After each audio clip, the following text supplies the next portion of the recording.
Good evening. It is 7:32 and we are ready to get started. It's Wednesday, March 22nd. We'll start with the pledge and we'll get on with the meeting. I pledge allegiance to the flag of the United States of America and to the republic for which it stands, one nation, under God, indivisible, with liberty and justice for all.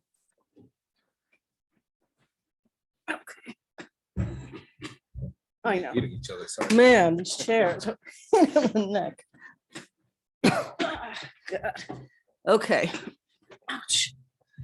So I actually just want to start with, what am I looking at? Which of the have a pages am I clerk? actually supposed to be We have looking an at? agenda, we have a legislative meeting, and then we have a work session. Work session is first. The work session agenda is first. Okay, so we're going to go through work session and then we'll switch over. Okay, so I might as well just start because it's the beginning of the meeting and see if anybody on the board has any announcements. To my left, to my right. You have something? It's the first day of Ramadan, Ramadan Mubarak. So that's it. Thank you. First day of a month long, which I thought they eat in the evenings but fast during the day, right? For 30 days? About? Or a lunar It's a cycle. lunar, Yeah. yes. So it's about that.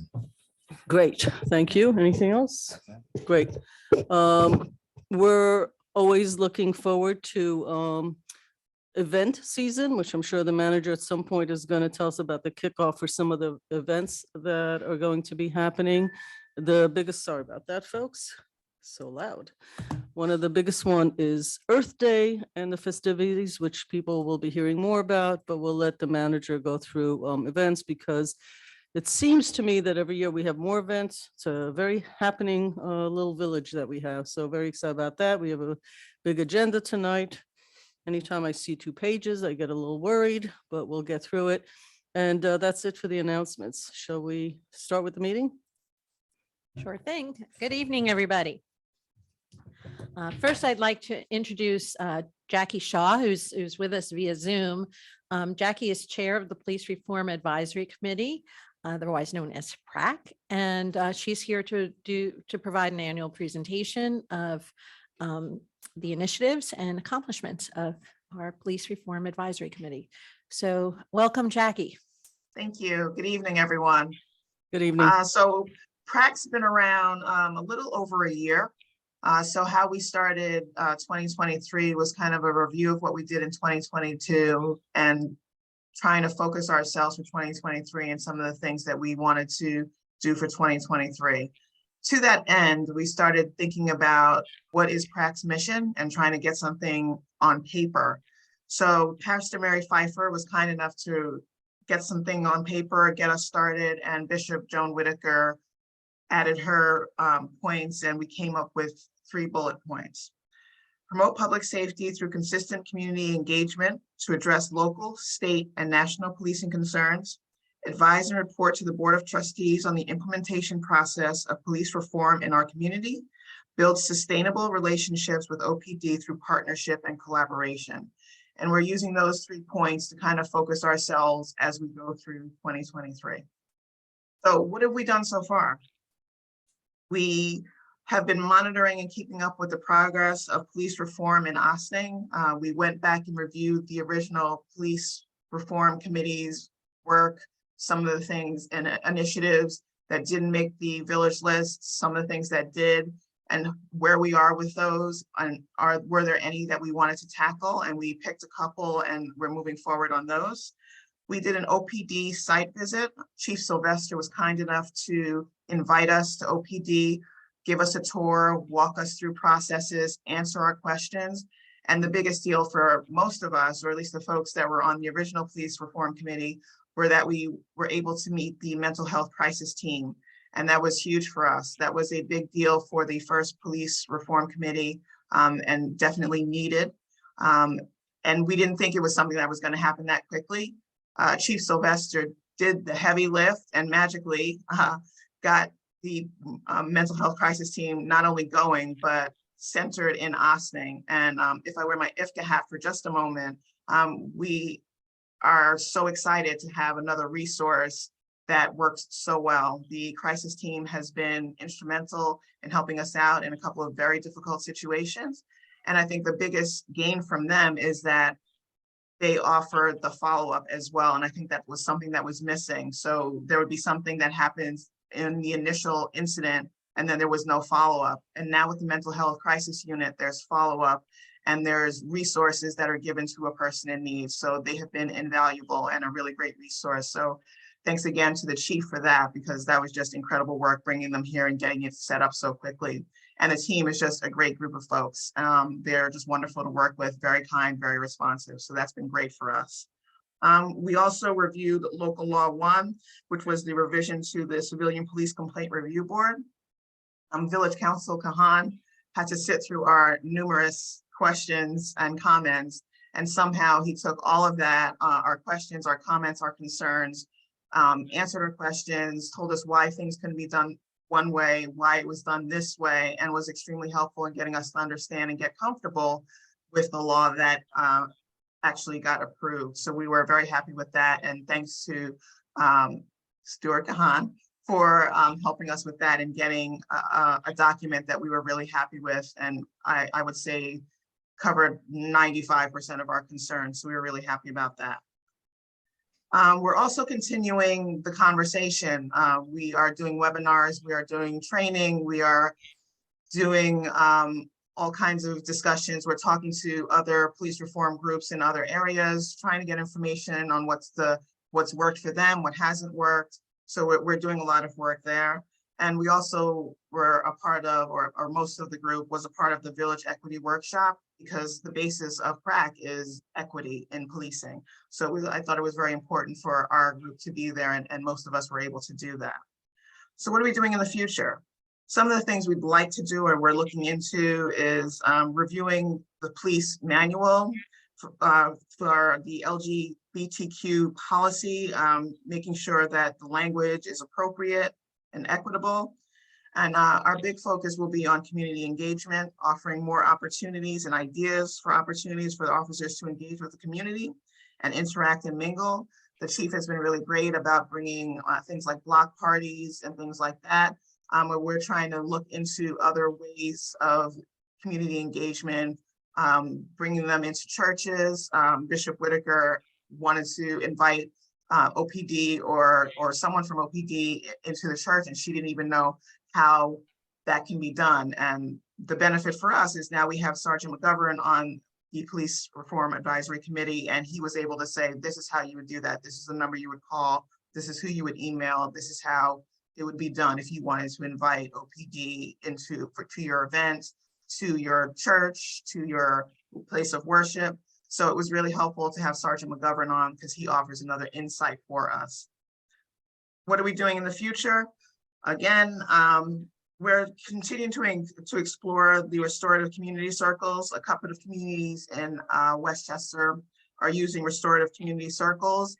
We are just in the beginning of researching that, look at what that would look like, and how, is that appropriate for Ossining, and should we bring that here? So that's just another way of experiencing OPD and bringing OPD into the community.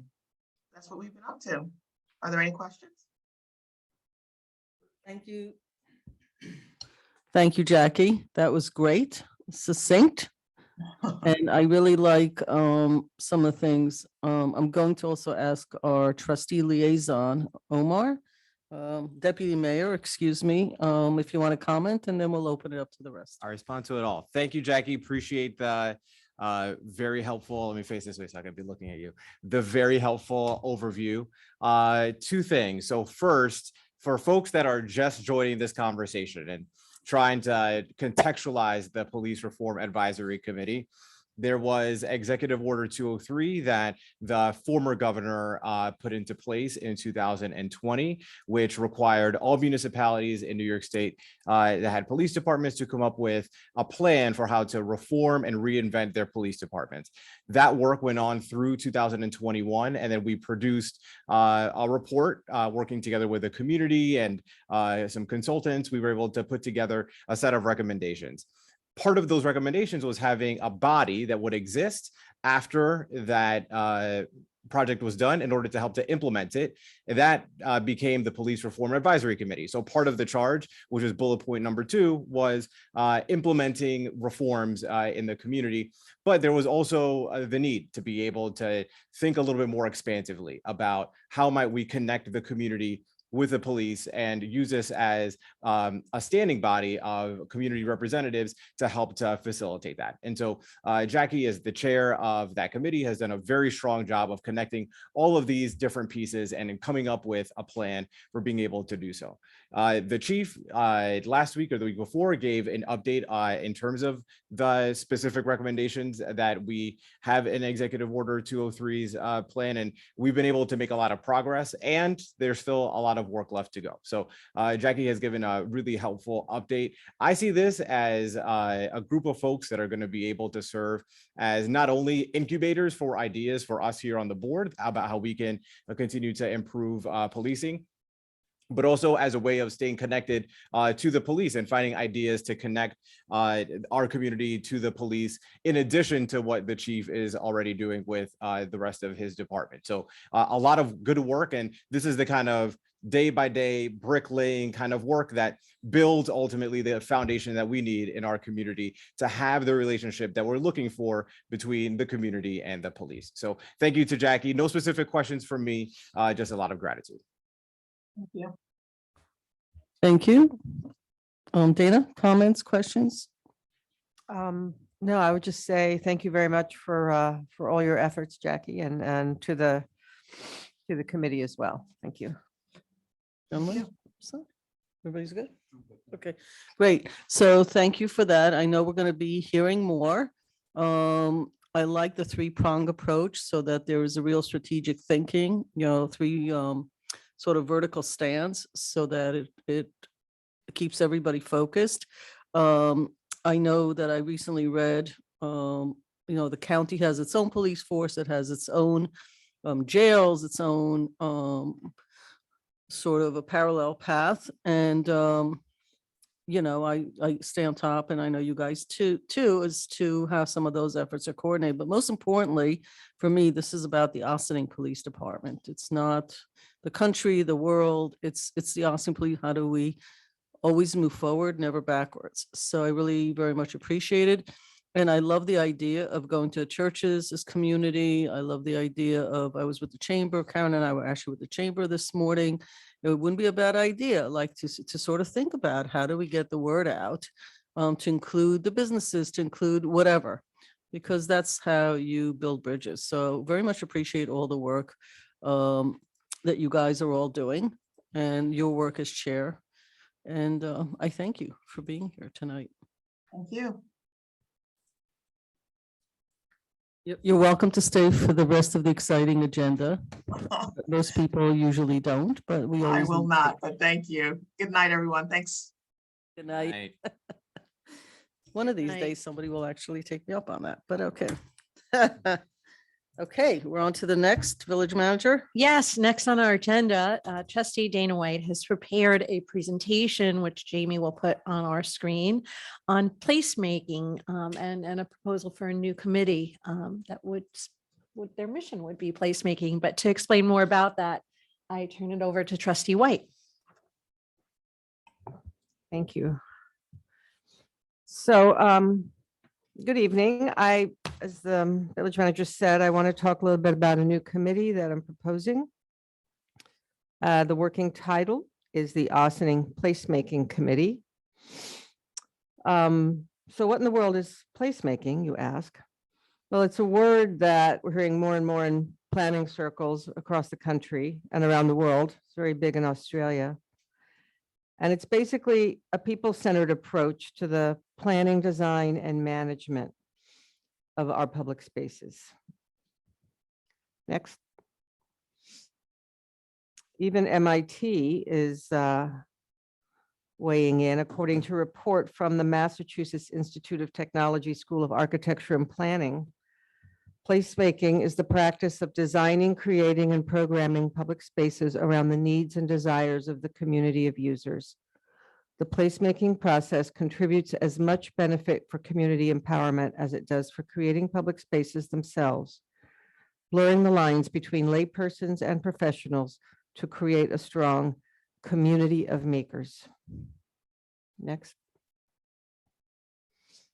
According to the MIT report, placemaking seeks to spark public discourse, create beauty and delight, engender civic pride, connect neighborhoods, support community health and safety, grow social justice, build or improve public spaces, catalyze economic development, promote environmental sustainability, and nurture an authentic sense of place. Sorry, Dana, can I ask you a quick question? Jamie, well, even that one, more like if you go back to the last line or the previous line, please. Is that a roundabout? No, Oh, actually, but nice. it's a painted intersection. Thank you for that. So here are The some dollar for the curse examples. Jar every time you mention that. So here are some examples of placemaking around the country. You'll notice a lot of this is happening in cities, but the same principles can be applied to villages, as we'll see locally. In Portland, Oregon, the City Repair Project creates thriving communities through the creative reclamation of public spaces. For example, the street painting program lets neighbors add art to troubled intersections and streets. They've actually done 70 of these street paintings. So if a community feels that the intersection or a street has too much speed, too much traffic, a lot of speeding, a lot of accidents, abandoned cars, there's a feeling that creating an optimistic and happy imagery really helps to kind of make people think differently about where they live. So next, this is my favorite. It should be the Lawn on D in Boston, Massachusetts, not of. This is my favorite because there's a new public space on the Boston waterfront. Granted, they've got a Boston budget, but part of it is this large space with these circular swings. Now this is part sculpture garden and part adult playground, which I'm all for. But you can sit on the swings. They create sound, they create music, and there's actually a field of dozens of them, so you can get people swinging all at the same time. That's one of the more kind of out there ones, but I just shows you kind of how creative you can be with a decent sized budget. I'm not sure if that's permanent or not. A lot of these things tend to be temporary. Next. So in the Finger Lakes district of New York State, the downtown Canandaigua district has a program where they have 20 artists paint Adirondack chairs. And then the chairs are showcased downtown, and then later they're auctioned off to benefit the arts. So you can buy one of the chairs. And they also have one that's like super big, which is fun. Next. So closer to home, the Village of Tarrytown has established a placemaking committee. And then I had fun driving around finding all these various projects this weekend. Some were easier to find than others. So this first project is this mural at Main and Caldenberg Place on the side of a building, which I assume is privately owned. Obviously, you'd have to have their approval of the owner, but it reads "Greetings from Tarrytown" in English and Spanish, and it shows local landmarks. Show the next one. We have a close-up. And this little boy just could not get enough of, he was going up and touching it and pointing to everything, and just adorable. His mom said I could take his picture. So that's a pretty cool mural. Next. In Sleepy Hollow, which has a council for public spaces, Some artists teamed up with high school students on this mural about tugboats, and this is on the side of a brick wall at the Sleepy Hollow Sea Town. That's right on Route 9, right? Right on Route 9. Saw that. Yeah. And the artist chose tugboats as a theme because they represent work, cooperation, struggle, and strength. There's a close-up in the next slide. Jamie, there it is. It's a close-up. And it's very visible right there on Route 9. So COVID inspired people to find ways to interact outside in a meaningful way that addressed the challenges of the time while bringing people together. In the next slide, also in Sleepy Hollow, and this was not easy to find, but we did. There's a 520-foot concrete wall. And this is part of the Edge on Hudson development. Now, if you've been down there anytime recently, there's an extraordinary amount of construction going on down there. They have some finished apartment buildings that people are living in, but they're continuing to build on the old GM site. So this wall, this concrete wall already existed, and a couple of citizens, 2 women, saw the opportunity for a project. And they got the community together and with artists and volunteers, and they painted what they call the wishing wall. And there's it's by the Sleepy Hollow. It's a great location, especially on a beautiful day. This is looking in the other direction, but it's a series of colorful images and written kind of wishes, what people would want. So in the next one, it says, next slide, we wish for every person to live without fear. So that's one of the images. If you want to go see it, it's supposed to be torn down. I hope they change their minds. But if you want to see it, you go down through Kingsland Park, you go down through Phillipsburg Manor to Kingsland Park, and then you have to walk a little ways toward the lighthouse, but it's well worth it. Very neat. So here, Esther Street in downtown Peekskill. Peekskill responded to COVID by closing off a short street downtown and turning it into a public plaza. This was actually suggested by a local citizens group. And I saw several concerts. That's our own Christina Picciano playing there, and saw several concerts there, and it was a lot of fun. In the next one, and of course, we have our parklets that are coming back soon, and these really have brought color and life to our village streets. So we have a lot of assets to work with here in Ossining. For one thing, we are a place of astonishing natural beauty. Next, we have iconic man-made landmarks. Next, the Sing Sing Grill, that's a restaurant. No, the Sing Sing Kill Greenway Linear Park is a great example of placemaking because it turned a stormwater sanitary sewer project, what could have been kind of a ho-hum municipal infrastructure project, into a unique nature experience that you really won't find anywhere else in Westchester. I think Paul had a lot to do with that. Oh, are there anywhere else? Or is this the only one in New York State? Or do you know? I don't know. There might be something like in I Watkins believe Glen there's or linear something. parks. I don't know if they were. No, linear parks, but Yeah, like yeah, that. I don't know if that's they a- were part of integrating a sanitary sewer system. though. We may be unique in that. But I I will like tell to you, there think is we there are. is a community north of us on the other side of the river that took our Idea. plans and they're trying to develop it now. There you go. We're Good for trendsetters. you. That's great. See, Incubator, Ossining Incubator. We have an historic downtown with Italianate facades.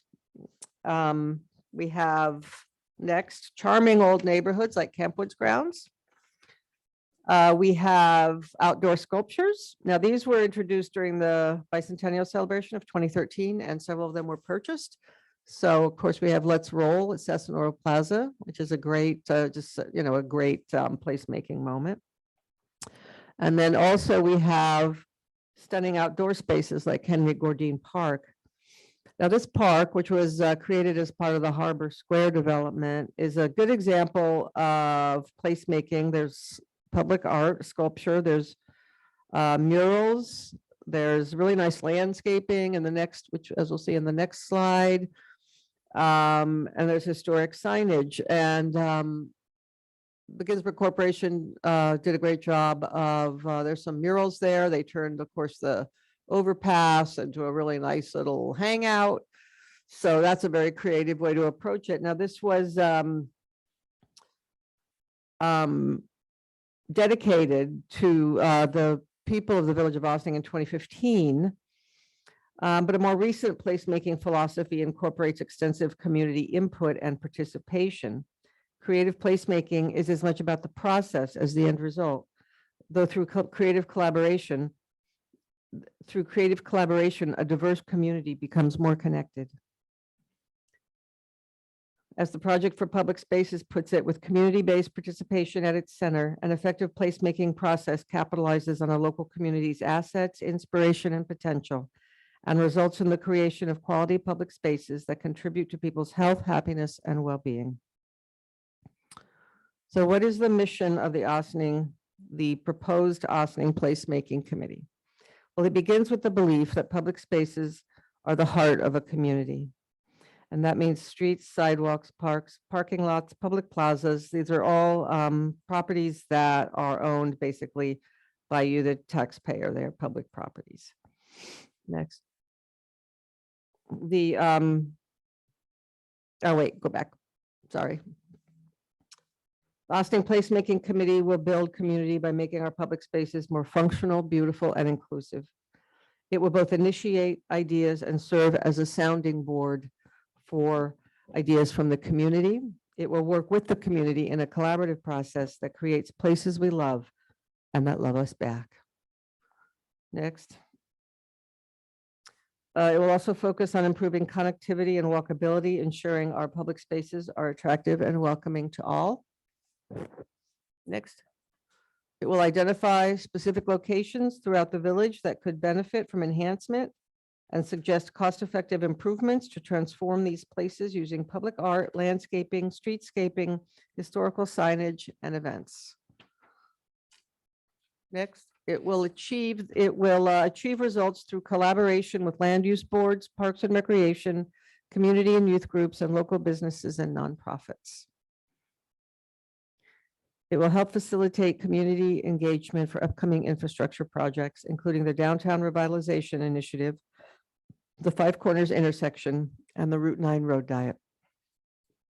This really is the perfect time to start a committee like this so that it can work in tandem with these projects. And just as a refresher, the 4 DRI projects that the village controls and that the placemaking committee could contribute its efforts to are the community center makeover, the multimodal transportation center at the Brandreth lots, streetscaping in Station Plaza and on Water Street. And perhaps most importantly, in a way, as placemaking goes, a newly redesigned Market Square. What do all these have in common? A lot of concrete. So some details, the lifespan of the Ossining Placemaking Committee would be 5 years, so it's not meant to last forever. A future board can choose to continue it if they like or reinvent it or whatever. There would be 7 working members of volunteers who'd create a diverse network of community creators. So you don't necessarily have to be on the board or on a member of the actual committee to actually participate in it. But we do plan to be a real working committee and try and get some stuff done. Now, to apply, we'll be doing an open application process like with the other committees. You have to be a village resident, right? And then who might be interested in this? Artists, architects, urban planners, landscapers, gardeners, business owners, students, creatives, community leaders, project managers, pretty much anybody who has an interest in making our public spaces the best they can be, fun, creative, and inclusive. And we hope to have it, if the board is aligned, up and running by the summer of 2023, so a few months. That's a picture of Veterans Park. And I went over there. It's funny, I didn't realize there was a pond and it's yeah. really cool stone. Well, I live on the other side of town. That wasn't my park, this you know? is great. And it's yeah. really great stone building. And, there are these opportunities for, these great little moments, these spots where you could do something to really bring people together. So that's it. Great. Thank you, Trustee White, as always. Yes, first we'll start with questions, comments. I'm going to start to my left. Anybody? It's a great idea. Can't wait for the summer of 2023. Any? Thank you, Dana. I agree. I think that's something that we can definitely take advantage of a lot of the projects that are going on throughout the village. I guess I just have two questions. Maybe one question, one comment. So I'm going to start with a comment. I actually met a couple of weeks back. I met with one of the council members on the city of Peekskill. And one of the things that he said is actually at there's a coffee shop around the corner of the street that you were mentioning. yeah. And there were several business owners that were having problems with that street being closed. And they Well, were they're thinking about reopening it. reopen it again. So I think that's something that, whatever Yeah, in the future, if it's something like that affects, I think it should be more a community engagement right. before anything else, something like that, whatever come in front of Yeah, them it's and a they little will bit come in front of us. controversial. So yeah, so I think is the same thing, some stuff over in Mhm. Sleepy Hollow and Tarrytown, I heard, definitely. I've been on the waterfront. That's a beautiful mural. I'm ashamed that they're actually thinking of taking it down. I guess the only comment that I had is we talked about the list of the members on who could be on this. You have landscapers, you have architects. I think you may want to combine landscape architects. Landscape architects, yes. So that would be my only comment. And I guess, that however members is it going to be two architects, one architect, one landscape architect? That's something that I'll let you figure we'll it see out, who I guess. applies. So, yeah, so I think that'll be I interesting. mean, we have a lot of talent in this village. Oh, no, I agree. And, we actually have someone who's interested who does placemaking for a living. So, And he's very talented. So if he wants to volunteer, I'm all for that. But I think we can really do some interesting things. And it's a little bit ambitious, but why not? Why not try?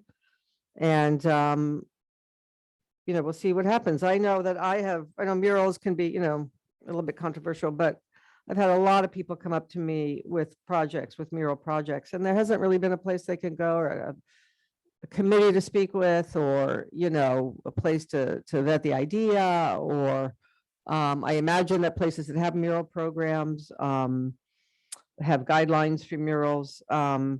And finding the right spot can be difficult. But we'll see, we'll see if we can get something together. But I'm excited to see, kind of what the community can come up with. No, and it's interesting because I remember a couple of years back with, I believe it was Green Austin, where we started doing this, I don't want to say spray painting because that's like kind Yeah. of weird, but we were painting the storm lines around the village. It was interesting to see the community involvement in that, because I was, my daughter was there, my kids were there, my wife was just separated in groups, and people were asking, what are you guys doing? And we needed to explain. And it was like, a way to communicate what we were doing and why we were doing that.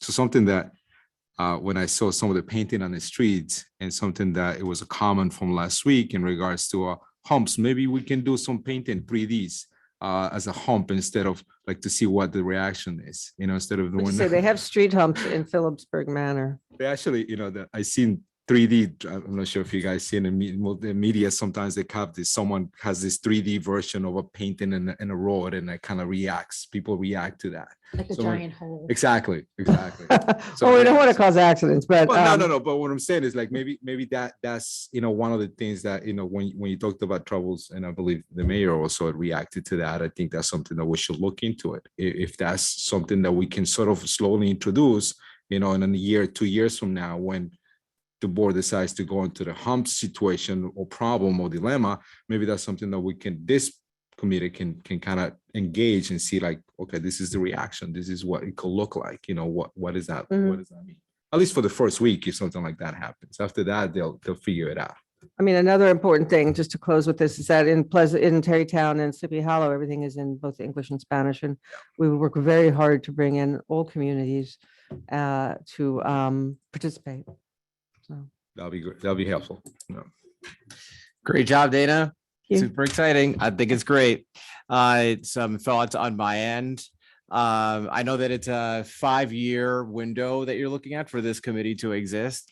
I'd encourage, to the extent possible, folks that can stay the whole time do, but also that those that may only be able to serve for a year or so, that might be great as well. There was a high school student that when Rika and I went to the high school recently, she specifically talked about placemaking as an interest of Really? hers. Yeah, Do you think she wants to apply? I'll connect you. You reach out. Yeah. please. But she may only be available or interested for a I year. think she's a senior. She's a senior, you know, these No, kinds of that's things. fine. So She's that's okay. definitely gonna go to a four-year college. She was, I Yeah. forgot which one, but she was, anyway, Right. that's I not the think we can point. be flexible in that regard. The second thing is, as you're thinking about these projects, the extent to which we can connect to our history to make it Austining specific, I think that that would be amazing. It's something that you know a lot about, and I think that would be very strong. And then third is, this is also opportunity to put us on the map for, you're looking at the Adirondack chairs, or this, like, what's a thing that would be a reason for people to want to, like, I want to go check out that wall. I haven't seen that wall. Let me go check out that wall. So something that would attract people to come as well. I think it's great. I think it's great. You have my support 1,000,000%. Okay, great. I know that one thing they recommend is that a community have a signature event, right? That pulls in a lot of people. So I think we should need to think about, what do we have a signature event? And if not, is there something we could do? But I think Earth Day is definitely a signature event. Our village fair is a signature event. We haven't got anything going for Halloween, which I think we should think about. Oh, we don't. We have Halloween. We do. We have a Halloween. We have We trunk have- or treat. We have lots. But a parade, do we have a parade? No, parades are not, but we have lots of events. Yeah, we do. But anyway, That's great. So this is great. I'm in support of it. I want to remind for the people to follow us, we also took down a committee because we now have more committees than we've ever had. And even as liaisons, it's becoming, it's growing like an accordion. So I appreciate you sort of taking down one committee, creating another one. So this is great. I love it. So the reason and you've heard me say this, the reason I don't like murals is for two things. Number one, their permanence. What is very hot now isn't hot 10 years from now. And our job is to think about the community at least 30 years out. So the idea, it doesn't surprise me that Tarrytown put something up and is taking it down, even if it's beautiful. So I think the challenge for the committee is going to be timing. Do we say this is a 3-year mural, a 5-year, and to use the new technology so that it's not permanent? Why is that a problem? Because when in a private building like the one in Tarrytown, when that owner sells it tomorrow and the brickwork needs to be redone, the artwork is owned by the artist. And even if it's not, the guys who fix the bricks are not going to repaint the artwork. They couldn't if they wanted to. And so, and if there's a leak or if there's whatever, right? Or windows get installed. And so murals age in a very bizarre way. And in Miami, where they have like a mural alley that they took abandoned building and redid it. But I would really hope you guys look at technology that is more movable. Just the way you can wrap cars, that you could use the wrap rather than actual paint on brick. Because even the bathrooms that the town park has, after a few years started looking not so great. What I really love is now there'll be a committee so that neither staff nor electeds are sitting here deciding whether a mural with 4 people looking up the sky is a political statement or it's not really nice art. It's ugly, because you end up having conversations about something so subjective that, I love the idea of a committee, and I really love it. I don't know how Stuart's going to do this, but all our committees have appointed people. But you're suggesting a committee that has both people who are sort of appointed, but then include other people, which is more the way like 501(c)(s) work rather than government appointed. So we don't have one where you could sort of belong legitimately when you're not actually appointed. I'm not saying it's hard to do. I love the idea. So I want to really work on that. There are tons of artists in this community, like professional artists, people, media people, who go into the city every day. I mean, work in ad agencies, that because a lot of them. So I'm really psyched about how that is going to look. I want to emphasize too that it's village wide. It's not just downtown. It's no, not just, yeah. So if someone has their own building and they want to do a mural on it, they have a place they can come. Right. Now, murals are basically a variance on the signage law, I think. Maybe we need to tweak the legislation a little bit. Well, the committee will, I think Yeah. that's the point of having a resident or an Austining committee. I think that's actually one of the best things about this. The other thing that I love, which I totally have not seen, which I think would be really cool to investigate, is looking at intersections, actually looking not at buildings, but at roads. I think that's really a cool idea. That I've not seen too much of, so I don't know what I've been looking at, but I think Well, we that's like are going to really have a cool newly idea. redone intersection. Yes, right in the middle of town, but even like in some of the residential areas or near the parks or whatever, or near the schools. So I think the only thing that's missing a bit is how it works with the village, because it has to work with the village staff. It can't just be a committee saying, we want this, and then placing the staff in a position of saying, you can't really do that. the liaison. So this is like, I think, gonna be great. I think this is like fantastic. I'm excited. Well, we've talked about this. I'm super excited. It's nice. I about mean, this. because there's a lot of things that happen kind of individually and as isolated incidents. And, they're great, right? But I think it would be nice to have Yeah. a place to go. And I do like the fact that you used by the waterfront, because while Ginsburg as a developer didn't have to put the artwork and didn't have to do that, and there might be people who made fun of it, it shows a commitment to the larger community as a developer, not just to build and pour concrete based on what the regulations, but actually build pathways, some grass, and there were a lot of discussions. But in the end, it's a place the public can come to. And there is actually artwork that he paid for and didn't make the taxpayers pay for. They created a gathering place thinking about not just pouring concrete and how many people you can fit on a per square foot, but actually how the area around him, now it adds value to his own development. Good for him. It also adds value to our community in the public space. Good for us. So if there's a committee, they can also be helpful, I think, in that way, which I think is like, it's just terrific. I'm very happy, like. Well, it's that funny, you're doing people this. had a lot of feelings about that sculpture. Yeah. But, people didn't like the Eiffel Tower at first either. Oh, is that true? They did not, they hated it. And now it's a world without the Eiffel Tower, but that sculpture in that place has become a destination for wedding photos So there you because are. it's a beautiful spot, Yeah, you know. and that's not the only thing he put in there. He actually put that other piece from Portugal, right? The fire. Yeah, I think Fire Bill artist. Hanauer brought that one. Yeah. Was that, No, yeah? No, it was the fire- same artist. It was the Same artist? artist. Oh, okay. Regardless, the point Yeah, is. but then that's he very did it- cool, the he red. He did it privately, but it could also be done by others, and this would be a committee that can help without bogging it down, but actually I think could be helpful. So very exciting. I feel like the board is supportive of I this. do have a question though. Oh, Yeah, please. and I'm sorry. So I think we are. I think we are I think we're putting. all So supportive. I guess and we're my gonna move question, forward. yeah, so I guess I have two questions. You don't have to answer this now, maybe in the future, because I think when you did your research and other communities, was there a budget involved from the board? What was the more or less the average, I want to say? Oh, I don't know. Okay, We'll look into it. so obviously there's So going it to be a doesn't have to budget be, involved. you can do things that aren't expensive. No, I'm not saying And that are that, actually yeah. temporary and that, are there to create kind of a moment of fun or of whatever. But yeah, I mean, I think that's always, of course, a question is budgets. Depending on the entity, they would pay for it if it's a private business owner who wants to do something on their building.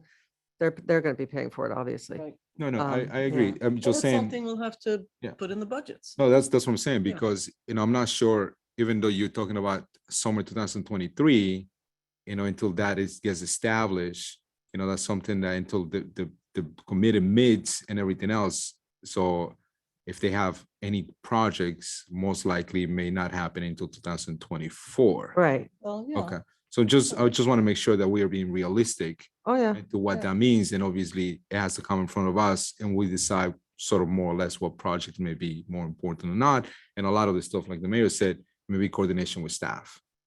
So, Mhm. Which is a segue, while we have the engineer, lawyer, manager, anybody see any issues that they need to raise tonight? I mean, this is for approval by the board to start the committee. We don't just, you have a question.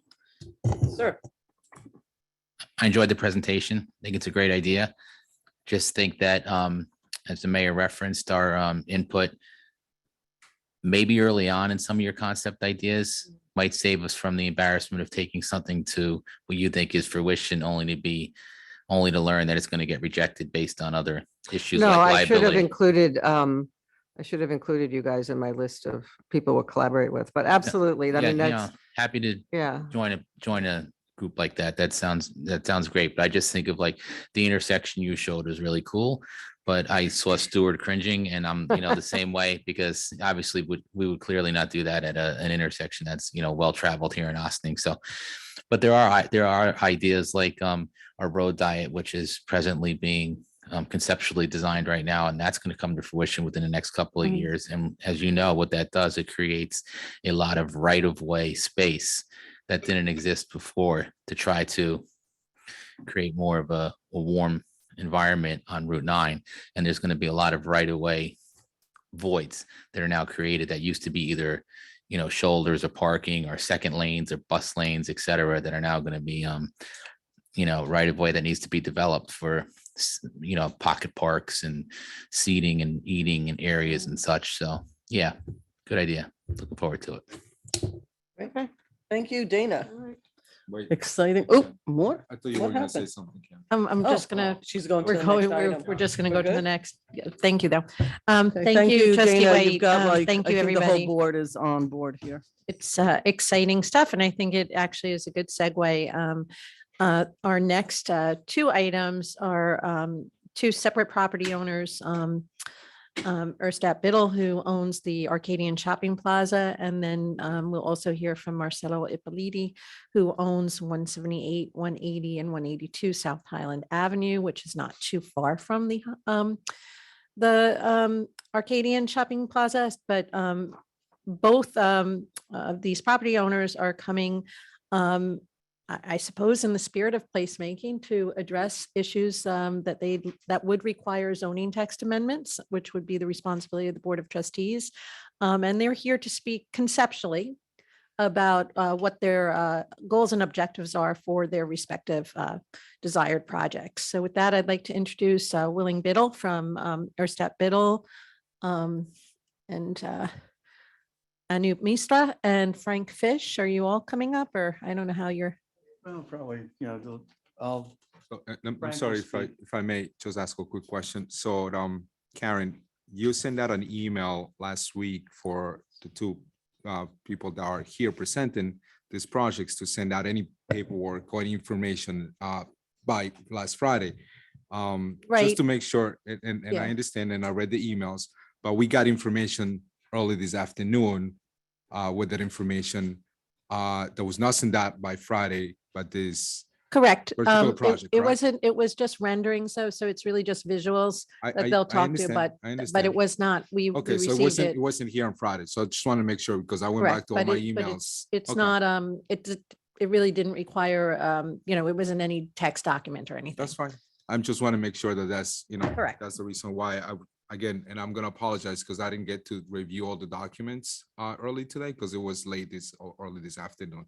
Okay, thank you. No problem. What we're going to talk about tonight is completely conceptual. It's just to try to float a trial balloon and get feedback from you all. That's why we're here. Could you just give us your name, and you could raise the mic a little bit so Yeah, the my- people on so Zoom. my name is Willing Biddle. I'm president of a company called Erstat Biddle Properties. We own the Arcadian Shopping Center and the building in the back where the community college is. And we've owned those properties since 1998. It's 25 years ago we bought them. And with me is Frank Fish, who is a principal with BFJ Planning, who you all know, he's done work for the village. And then also Anoop Misra, who is with Continental American Real Estate. He's an expert in residential housing development. And this is the team that I've put together to study the Arcadian Shopping Center.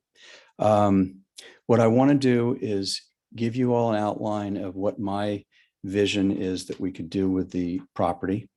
Then I'd like to have Frank, as one of the best planners in the New York area, give his thoughts on what we're thinking about. I'd like to obtain feedback, informal feedback from the board, what you think, any thoughts, any suggestions that you might have. I just want to stress that my goal here is to get feedback from you all and hear what you think and your thoughts. It's not to impose our views on you. So let me start by just describing the shopping center.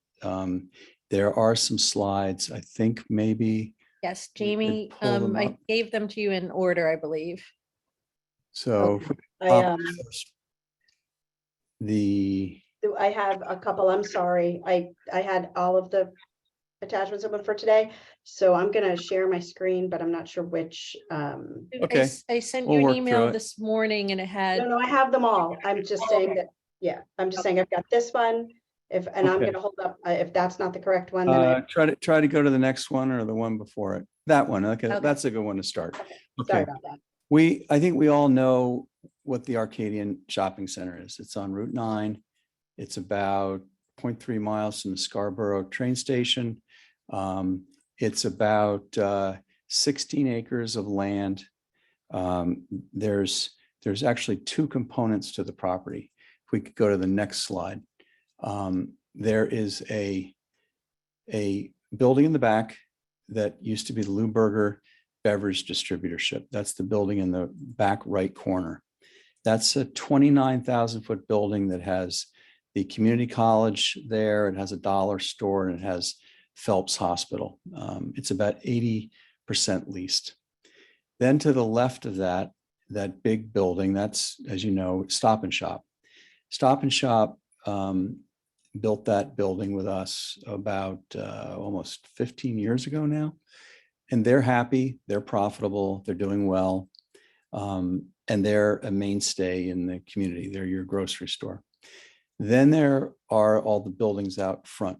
And these buildings consist about 120,000 square feet. And it's a mix of retail. What's interesting is what's happened, how has the shopping center changed over the years? For those of you that may have grown up in Ossining, you'll remember that the supermarket actually used to be out in the front building on Route 9. Then the supermarket moved to the back left where there was, I think it was called the White's Department Store. They moved into that.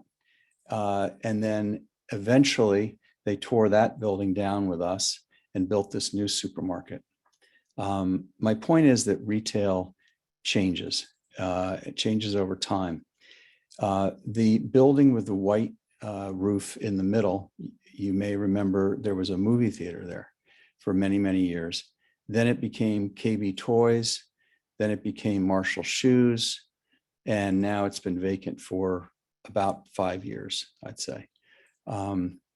There's other vacancies out in front in the front of the shopping center. The property is about 25% vacant if you take away Stop and Shop. So what's left there?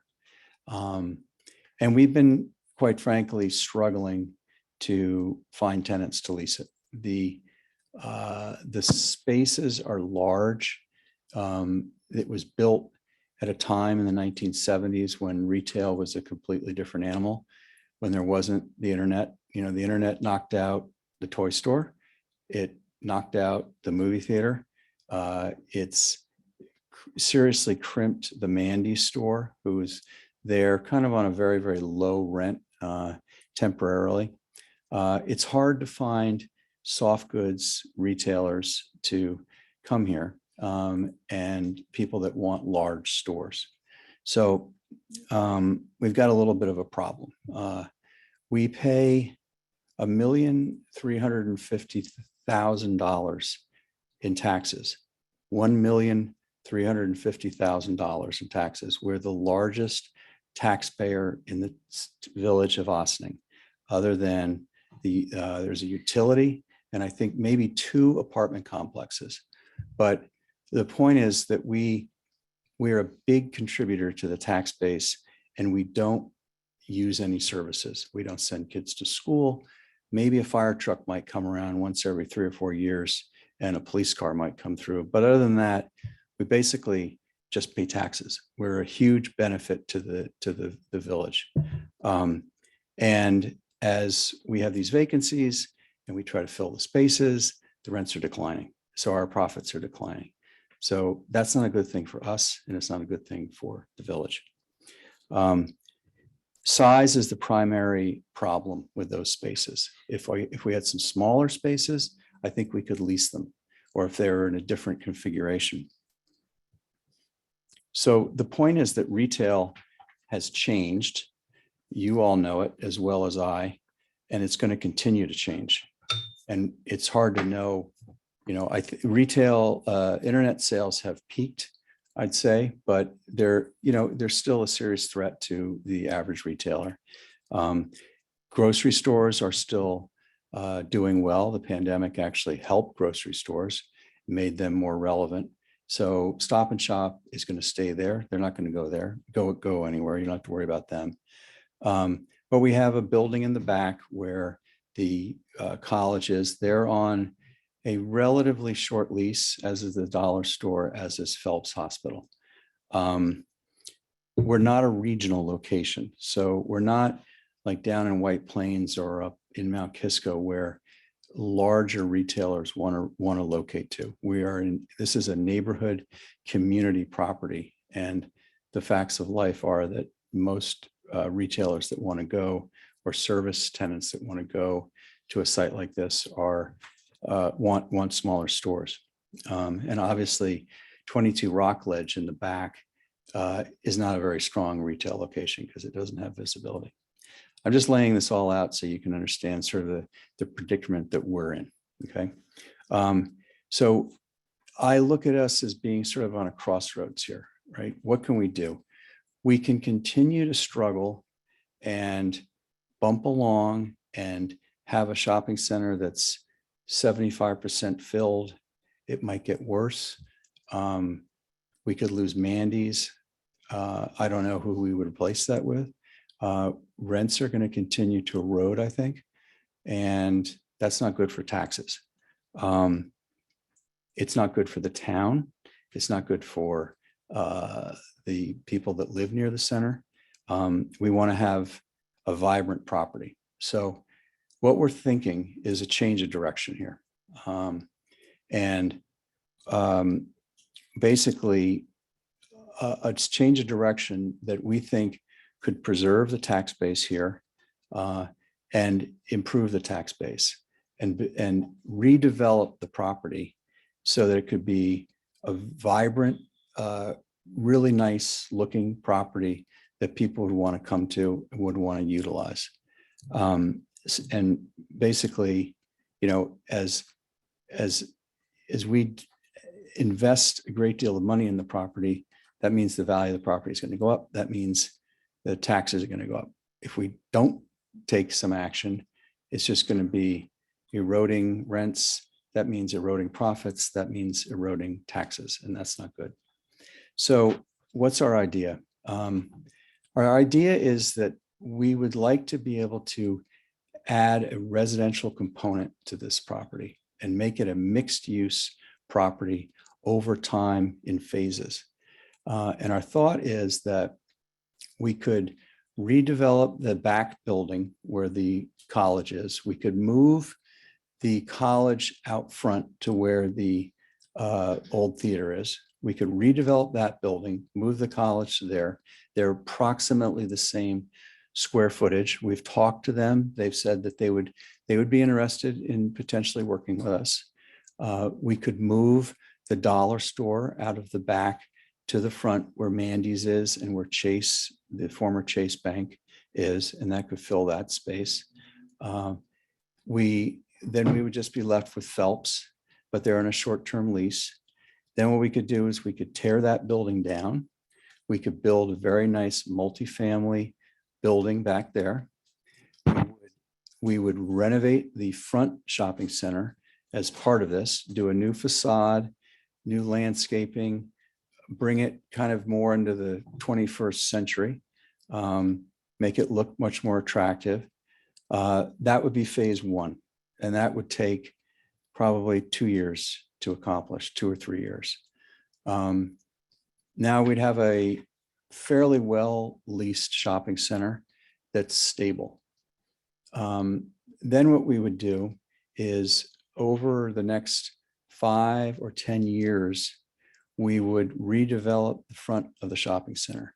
As blocks of leases came up and matured together, we could redevelop each one of these buildings or large areas of these buildings and continue to build mixed use properties where we would have apartments over smaller retail and create more of like a village within a village. And Frank is going to speak much more about this and what we could do here. But we envision that over the next 10 years, we could transform this into a place where there would be a lot of nice retail on the ground floor, restaurants, boutiques, service tenants, not the larger tenants that we can't find, tenants for larger spaces, some banks, and it would be a place people would want to go there at night, have dinner. It would be more of a place-making place, a place where people would want to come, hang out, just visit from the area.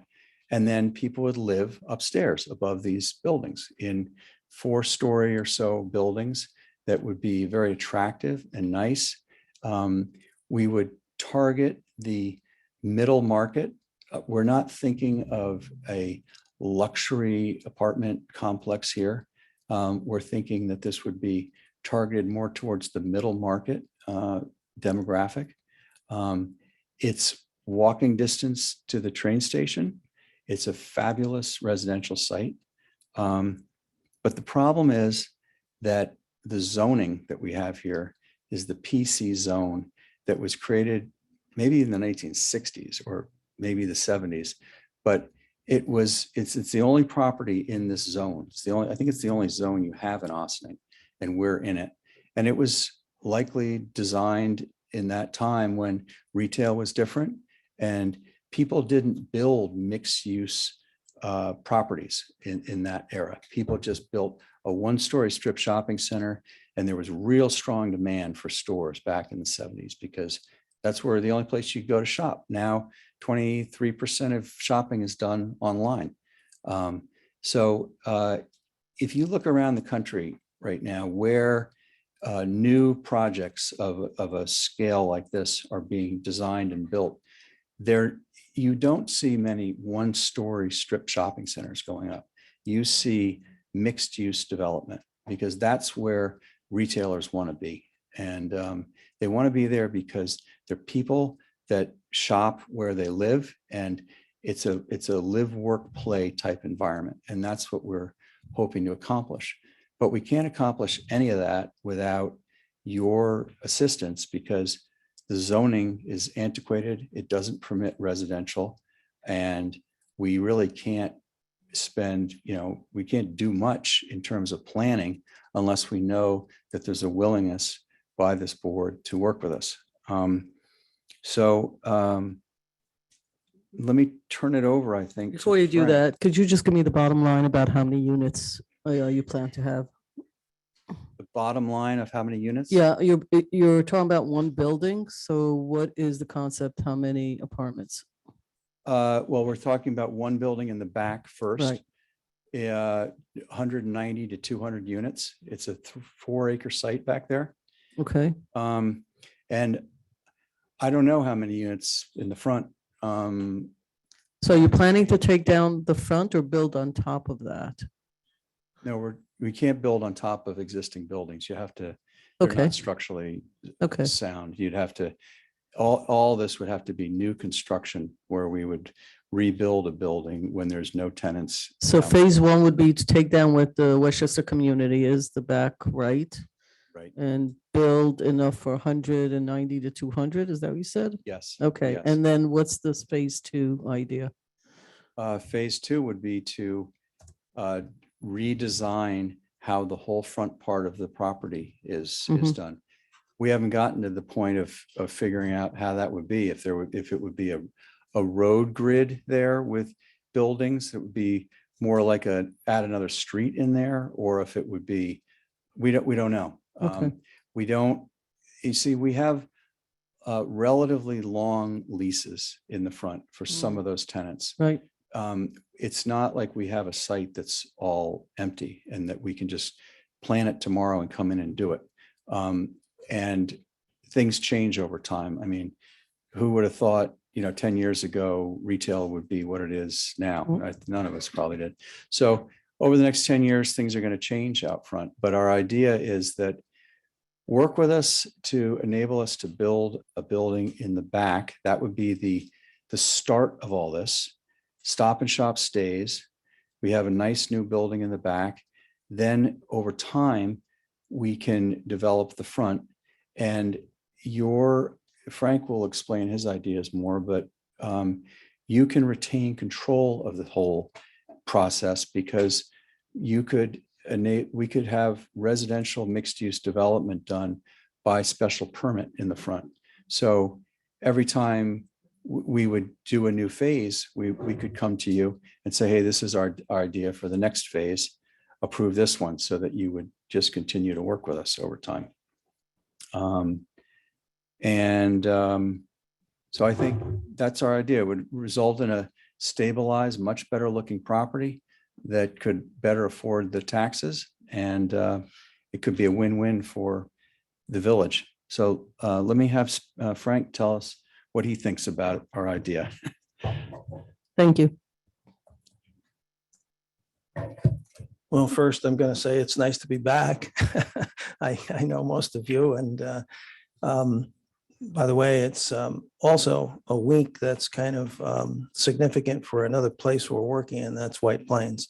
The Galleria is closing this week, as you probably know. If you didn't get in on the sales, it's going to be too late as of tomorrow. So, and I only mention that because where we're working in other places, what Wing Biddle is facing, as I'm sure you know, is not unique. In fact, it's the norm now.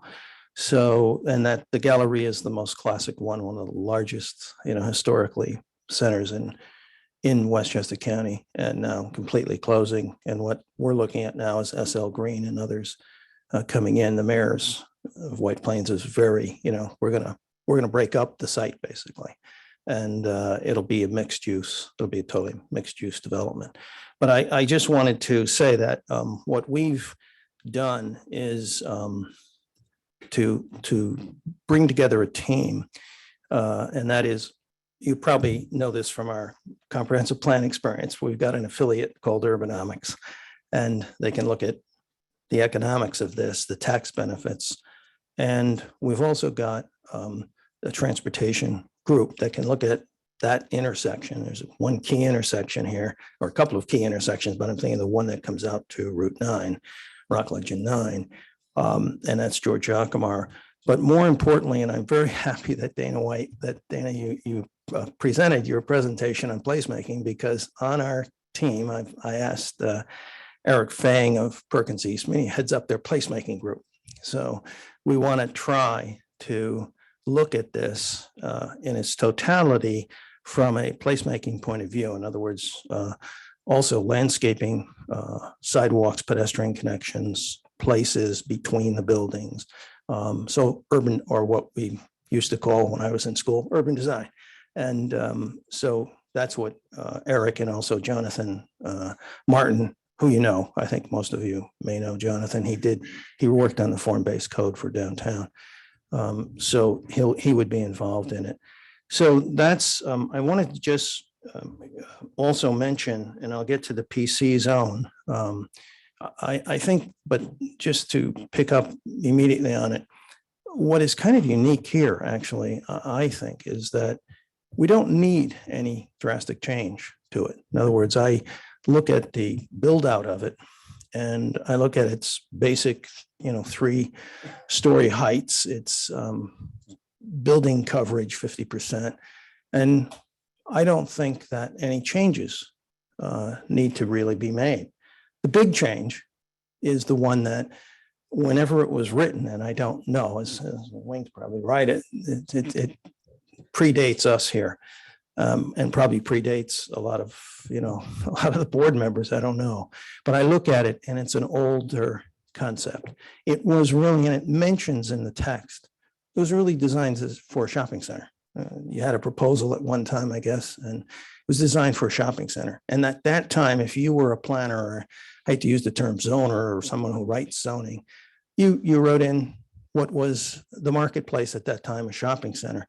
And that old Euclidean idea of separating uses and not intermixing them at all is in your zone. However, the only thing we would need is that change in use, I believe. Now, I think we'd want to also recognize that there's modern things in terms of services. It just says shopping center and you allow a range of retail, and that's fine. The other thing we'd like to put in it is simply, and we don't have to do this by special permit. It was just going through this with Wing's legal counsel and thinking of seeker and other things that you'll all get to eventually if you think this is a good idea. We thought that any residential could be by special permit so that actually you have control of it over time. Because quite frankly, right now, Wing knows what he wants to do in the back, because those, as he just described, can be moved. But in the future, we don't know out 10 years. It's very hard to predict that. And so by doing any residential by special permit, it gives the board, I think, the largest ability to look at it carefully.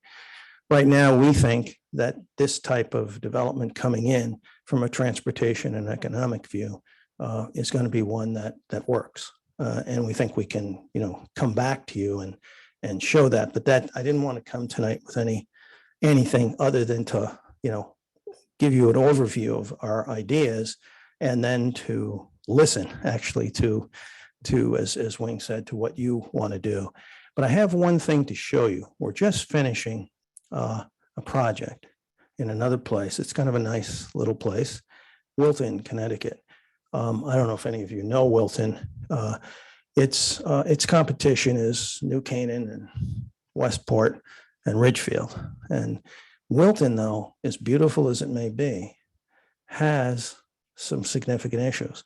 We were hired there by Wilton to look at it because they were worried that their vacancies were increasing. And I think if I could ask that you could go to the next slide. Who's running the slides, Karen? Jamie. Oh, Jamie's I'm running. running the next slide, so I'm. She hears you. Is it the one that's 12 Godfrey Place? You can use either one. You can just put them on. I have that one. Yeah, I'll go with you. And then I This also have one, this one. this is an example here in Wilton of a developer that's come in. We've That's a just, rendering, right? that's a rendering. Okay. Yes. Yeah. What you're going to see here is renderings. We just finished the form-based code for this shopping center in Wilton. So this is one example of an all residential development. Basically, it's really 4 stories made to look, like 3. It's, well designed, but it's one that came in. It's about 98 units right now in Wilton. And we thought a good example of something that is all residential. It's not, it would, in other words, in the back of Wang's site, where he mentioned, you could do an all residential development there of, the 190 or 200 units. But if you can go to the next slide, Jamie, I'll just show another one, which is mixed use. And this is Kimco. Kimco is, Wayne's very familiar with them. They're a fairly large, shopping center developers. They happen to own, I would say maybe 20% of downtown Wilton Center. So they're an important player. And they've chosen the same thing. They have vacancies in their retail. And what they've chosen to do is do the same thing. Here, though, it's mixed use. They're trying to do those 2 to 3 levels. There's really 3 levels there of residential over one of retail. And in their case, they're doing some parking in the back, in a courtyard set up in the back. And that's their formula, by the way. We found with developers, I don't know if you read the New York Times article, it was only about in the real estate section about a month ago. And the writer of it, her view was, gee, why do these all look similar? They're new developments. They're either what we call 4 over 1 or that type of thing, 4 levels over 1 of parking or 1 of retail. And they're stick built. They're efficient to build. And the financial pro forma on that works out much better than trying to build something bigger, which actually we don't think fits in here. So the stick built is the type of development that makes sense for the developers.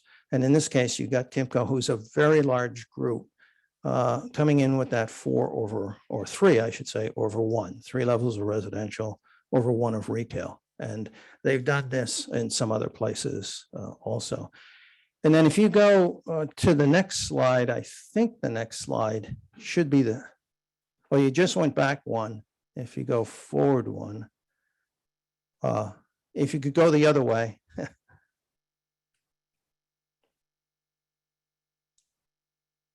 One more, maybe. No, actually, could you go in one direction? Just keep going, She knows. Oh, I yeah. think she's okay. having a problem with it. There you go. Oh, great. Oh, yeah. So this sorry. is yet another rendering, right?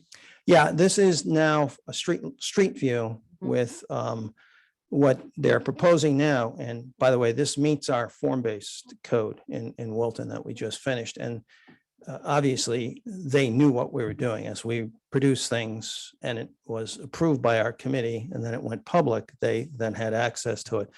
So what there is here is, curb to sidewalk there, which you can see has street trees in it and, new lighting. And then a wider sidewalk where you can get seating for a restaurant on the ground floor. And then the 3 levels of residential above. So straightforward concept, but the details of the design here are fairly important. We provided for parking in the front, which was angle And, parking. The presentations is supposed to be 10 minutes and Oh, somebody asked sorry. you guys, we're up Bring to 25 minutes. Oh, So you know what? I don't mean to interrupt, but if No these are all problem. renderings, we can look at hundreds of them. I know. It's I'm- not, Why don't I move so- on? And I'll Yeah, be very I'd brief like to for you, hear the Mayor. key points so we don't miss Yeah, any of your key Yeah, points. I'll try to finish and do some very quick key points for you. And so if you could go to, I have one final slide. I just wanted to point out some similarities here. In the middle of this slide, the big gray roofed building, that's Stop and Shop. So there's some very good similarities here to this site and what Kimco owns. And so they're obviously keeping Stop and Shop. Stop and Shop in this case is also doing very well. So it's something where if you wanted to see something or we want to see comparables, we can bring you. The to see property those. here is all of the gray or the trees on the outside, on the The skirt? property here is all the gray. No, I know that. Yeah, all the Right. gray. So basically they built something with a few trees in the parking lot. Stop and Shop did. Yes, that's right. Okay. And that's an older Stop and Shop in Wilton Center. The reason I'm showing this to you is that that's what he has. That's what we have at the Arcadian Shopping Center. You have a Stop and Shop.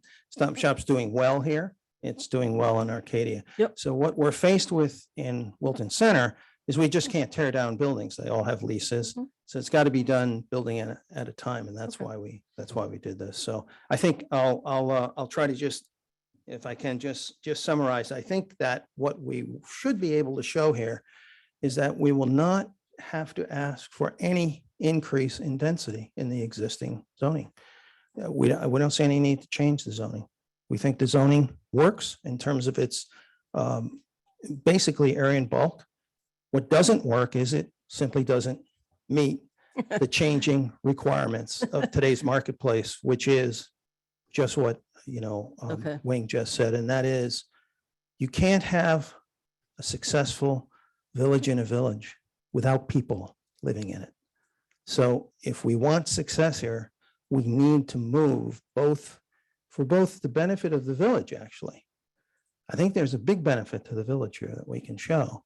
But also, obviously, there's a benefit to the owner. And I think if that's not clear, I think we're more than we're more than willing to get into this and to go into the details. And I'll end there because I don't want to be too long. There's somebody after you too, and they're not Yeah, gonna no, have no. their time if we, No, Keep going Rika, like that's this. fine. That's absolutely fine. Well, I think we're finished. We just Yeah, wanted great. to get your comments. great. So I can start at either side. I think there are probably comments and questions. So Bob, do you have any comments or questions? I'm just arbitrarily going to my left. Not at this time, no. Okay. Do you want to be last or do you want to ask your questions? I'll prefer go last. Okay, Dana? Thank you. You know, I totally appreciate what you're thinking about because retail has changed everywhere and you know, my main concerns would be the impact on adjacent neighborhoods. We have probably the oldest and most historic neighborhood in Ossining happens to be across the street. The oldest building in Ossining is Caddy Corner, the Jug Tavern. There's a park on the river that would probably see a lot more use if there were a lot of people living. I'm thinking about maybe we throw a new school in there because there's gonna be a lot of kids. You know, we have a packed school district already, and there's gonna be a lot of cars. So it's already a pretty congested area, and now with Taco Bell and 7-Eleven, it's gonna be even worse. I know I'm gonna go to Taco Bell all the time. So, I mean, but you can see that this area is shifting to pure commercial. There used to be estates and houses and stuff, and it's all going to be commercial, and that's clearly what's happening. But I mean, and large residential. But I like the village in a village idea. And it's ironic because Arcadian, of course, is what, and other shopping centers like it are what, you know, was a nail in the coffin of our downtown. So all the stores went there. The movie theater, everybody went there for their stuff and downtown faded. That's a very common issue. So everything changes, everything evolves. I think what we do know is that whatever happens with retail, people are going to want a roof over their heads. So housing makes sense. And we do need housing, especially that is not luxury. So I, you know, certainly not closed to the idea, but I have concerns about just a lot more activity, traffic. You know, if you're talking how many units, 200? It's a lot of cars. But, you know, I understand why you're thinking about this. So. Welcome. Thank you. Appreciate it. The presentation was very helpful, and I thought that the problems that you presented made a lot of sense. The solution of having this mixed use housing idea, to me, I understand. I'm open to it. The concerns that Trustee White mentioned, I share with, in particular, the impact on schools, environment, traffic. These are the kinds of things that are going to come up regardless, but and how it'll shape and change the neighborhood there. I think that the bottom line for you to know from my perspective is I'm open to it. And so you're looking to know, where's the board feeling? At the very least, 1/5 feels like I'd like to hear more. That's where I am. Thanks. I'm not going to repeat what's already been said. So here are some concerns, and I do agree that retail has changed, and it's not whether it's the downtown or the uptown or the strip mall, the Galleria has looked like crap for 20 years, long overdue, but that's because retail has changed and a whole bunch of other things. It's also a city that's adding 20% housing, like in just speed rate. Somebody kiddingly said to me, the national, you know, the bird of White Plains is now the crane. It's just, and not everybody likes that, right? People have houses that now border what are large apartment buildings, which is no different than bordering a mall. You know, large apartment buildings are exactly as industrial looking as businesses are for many people who leave cities to move to the suburbs. There's a reason they come here, and they leave cities in the suburbs to come to villages. So it's something to think about in how it looks. And if it looks like another Marriott, I love Marriott, but if it looks like it, as you said, everything else, they're not the sexiest looking. So something to think about is just aesthetics. The other thing to think about is not to do what is being done that was planned for in White Plains and New Rochelle. I love the mayors, but that was planned 5-10 years ago, because it takes 5 years, right? So the plans were done. I'd rather that you look at Brooklyn, and I'd rather that you look at San Francisco. You guys are a national, if not global company, right? So I don't want Ossining to end up with, how many people can I fit per square feet? I would rather think about things that more aesthetically, like actually build a park. That little park at the end of that road cannot be a place for, 200 units. And we're going to get back to the units in a minute. Dog parks are a shortage. The ownership of dogs, and I'm not being funny here, they're being put now into everybody that's thinking about what people have. And pets are a huge part of people's lives, but nobody plans for them. So these are the kind of things that make something more progressive, better looking, more livable. Putting a couple of trees in a parking lot, aside from being ugly, if you're into nature, you would know it's the worst thing you can do to the trees. So, building parks and bike lanes and places where the elderly and their grandchildren can hang out in a community way, putting a pool in a building. Wouldn't hurt if you kept Westchester Community College in your plans. That helps our school system, and work on that. But actually thinking about a community rather than thinking about buildings. So what I have concerns about these phases, my belief in phases is that there is no such thing. I've never met a developer that builds in phases. They just get permits for phases. Their plan from day one is to build a lot. How you define a lot, I don't know, but I've lived here long enough, and everywhere. I grew up in Long Island, it was the same thing. It's how much can I build? It's just, I ask one board for phase one, and then the next board gets elected, and I'll ask them for phase two. So I have a sense that you do know how many units you're going to be building. You're not going to sit here every 5 years and react to the economy.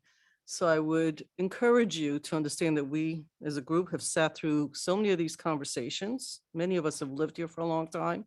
It's a challenging topography. I don't envy developers. You have it great. It's the only flat area in this entire village, except for my driveway. And that is a big plus for you. And you should be using it intelligently.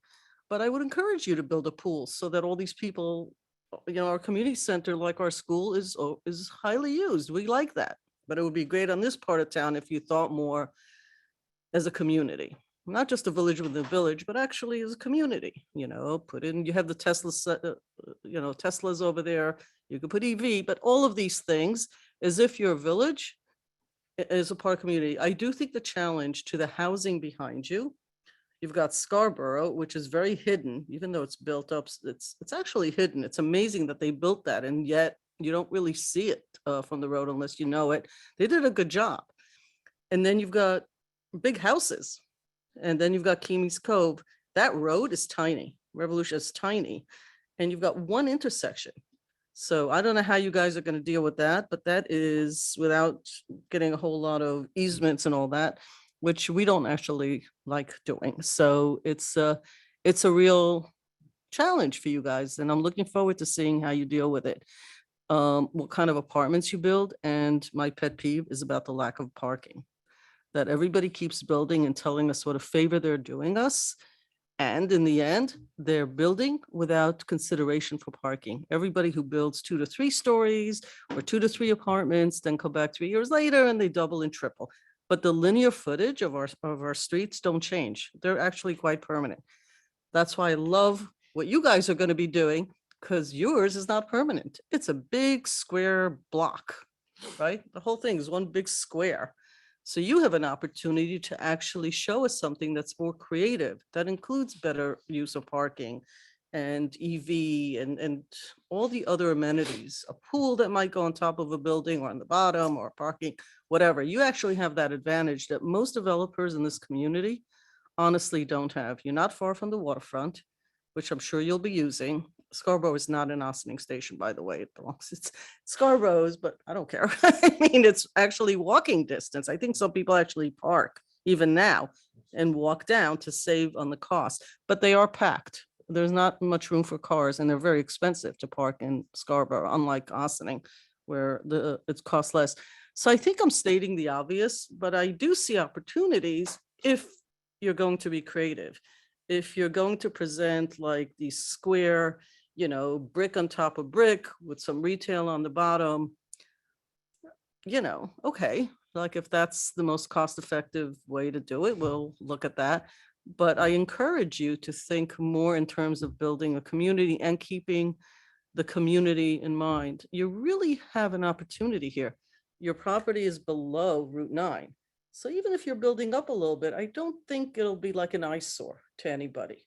So I really am excited to hear your creativity, but our school can't handle more kids and not for the next 10 years. The community center, you have to think about how you might create one, actually, if you're building that many units. Parking, there's not a lot of side streets. You're going to have to create your own because the supermarkets there, between their, what do they have, an average of 20 to 30 employees at any given time? All the retailers have employees, so the employees alone need parking. And then you've got this traffic 12 hours a day. It's not a little restaurant in the evening. On the other hand, I'm really excited to look at your creative ideas for stores and what you can do with that. Some of them, like the liquor store, has been there forever and ever, and the dry cleaners, I guess they have long-term, but I'm excited to see something new for that area as you think about it, and not the same stuff we see like everywhere else. So I'm very open to it. I just have some concerns that we look at the community. I appreciate the tax revenue. The village manager worries about that a lot, but to be honest with you, elected officials actually have concerns about the community at large and their everyday life. The revenues, we always manage to somehow figure it out. But honestly, it's a life quality that the people have to live with for the next 30 to 50 years, not the next 10 years. And not like we've had a developer who built in 10 years later, doubled their profit and sold off to yet another person. We have to think about that, even if you don't. So these are some of the things we sort of, at least I think, I shouldn't say we, I think about a lot. And I think that's like some of the things that we have. And I'm also speaking to you, but there's another group coming up after you. It's the same conversation. It's not like it'll be a different conversation because it's about the community. It's not about the developer, him or herself. You're up. Sure. So thank you for, I didn't thank you, by the way, for coming in tonight. That's very helpful to meet you guys. So thank you, Frank. It's always nice to see you. And as you know, we work together on updating the comprehensive plan. And as you're familiar with that, and pretty much everybody else in here, I want to be very frank. That's what No pun intended. exactly. I didn't actually even get that. Yeah. It looks like, for the ask from this particular presentation was if the board is open to a residential component to this, and it seems like you have a majority. So with that said, I want to segue to my questions and my concerns. So a couple years back, you came in front of us, you did a presentation. At that time, you had about 408 units for this particular development. And you were concentrating in the back. You were concentrating pretty much just in one cluster of the whole unit, of the whole shopping center. So, and you had a totally different perspective because I was looking at the presentation that you sent it to us at that time. And pretty much, I want to say it was 6 floors so far. And that was pretty much more or less the criteria that you had throughout the whole project. Obviously, the architecture was very nice. I kind of like that architecture. I don't think at that time, this kind of architecture kind of belongs to that neighborhood. And I don't disagree with a lot of things that were said. I mean, you know, a lot of municipalities, Yorktown is doing the same thing. Sleepy Hollow sort of did the same thing. Tarrytown is doing the same thing right now. The old GM process and that I drive that a lot just to see what they're doing and how they're doing it. So I kind of have the same feelings of the mayor is where now your plan has changed a little bit, what you're presenting. You know, now you're talking about retail and facings. That's my biggest concern. I think something that I will ask, since that Valerie's here, I'm gonna ask more or less, because you need direction. You need a direction of where, because right now, I'm not sure what you're proposing on the Heights. I'm sure you have a concept. I'm sure, Frank, you pretty much know this better than I do. When you do a concept like this, you have an idea. Like the mayor said, you have an idea of how many units more or less can fit on this parcel. Our minimum height, correct me if I'm wrong, is 4 stories right now? No, I believe that's 3 stories. 3 and- stories? Okay, 3 3 stories. stories in retail or and- including the retail? No, 3 total, I believe. Okay. Yes. But we do have the overlay here, which we allowed an additional floor with some step backs and everything else. Just as a quick side note, something that Frank and I were talking about, what Portchester is doing, he's looking at the form-based code that they passed a couple years back, and they tried to actually remove it from their zoning because they're having a lot of issues with that. Just for the board to be aware. I know more municipalities are voting them down, so So I know, I'm just saying. Doesn't No, matter. I know, I'm just saying in general, because that's a, you know, form-based code, it doesn't matter, sure, it doesn't matter who worked on it, it's how developed in the basics or behind what that means. So I think just to get I'm going back to the question, and I was gonna ask another question, but I don't want to put you in that spot. But based on what the potential residential process that could be more or less, and you don't have to answer me this now, you can have it later on, how much, what is the FAR? What does that look like? Right. This whole thing? And So- again, you don't have to answer me now, well, but that's why not? something that, She knows. No. What I think the more important thing is it's like, I think it's the process, right? So that's it, correct. ultimately, if the board is open to considering residential use, the applicants would put together a petition. You could, and working with Stuart, put together, like, while they put together their petition for a zoning text amendment, if there are particular guidelines or particular things you really want them to look at, that could be something that gets put together and sent to the applicant as so that their petition really meets your goals, your objectives type of thing. Yeah. And then ultimately, once they put the petition in, they're going to put the petition in also with the zoning text amendment, and it has to go through a whole environmental review. Correct. And the environmental review is going to look at the entire site as well as the very specific phase they want to move forward Yeah. with. so pretty much we can put criteria to say it more or less, not to limit, but just to restrict the what the FAR could look like, what. Yes. I'm I not talking mean, about like, even like heights restrictions, we can do all those things. right, because ultimately the zoning text amendment would be, it has to be approved by this Correct. board. Correct. So ultimately, it with- would be with that- advantageous that both parties are, Correct. So in with agreement. that with in where it's going. mind, they can go back and they said, you know what? We were thinking in 200 units for this particular building. In reality, what the board, if they agree at some point, or the majority of the board feels like, you know what? Maybe 200 units on this cluster is not what we're looking for. Maybe we can do a restriction at that point. It could be just 150 units instead of 200 units. I'm just saying that this is not to you mainly, but to the board to understand that we do have, you know, I think for you to move forward, we need to establish those guidelines so you can have a better understanding of what the potential is for your particular project. So it's not just, yeah, we in favor, is okay, go back and figure this out. It's like, we need to do some delineation as well for them or for the other applicant to kind of move forward at the same time so they can come back in front of us. Right, and I don't necessarily know if this board would need to get into the details of exactly like a number of unit cap, Of right? course, Because of course not. they'll need to course. demonstrate if for some reason they come in with 200 units or 300 units, that the traffic is going to work, or the Right. school, so. And There's, all there's that- guidelines that right. we can establish Yes. to, just to have an understanding. And look, we can do a quick calculation and existing FAR and the square Right. footage. We can have an idea of more or less how many units that Right, they and you can potentially also could build in highlight some here. of the community amenities that you're interested in, Exactly. and the concepts that you'd really like to see So brought into again, that. so that's something that we need to establish for them to keep moving forward. Yes, more or less? Yes, I mean, you Okay. theoretically, you don't have to establish, right, They you have don't to have do- to establish that at all. But they're asking Right. for guidelines. So I don't want them for them No, to I come don't back think and that's say what they asked 600. for. No, excuse me, what No. they were asking for is whether we agree with the concept for residential, because they want, Okay. that's all I heard, right? That's what you guys want to know, if we're open to But the but if idea of they open- so- residential. And I know Stuart picked up the mic.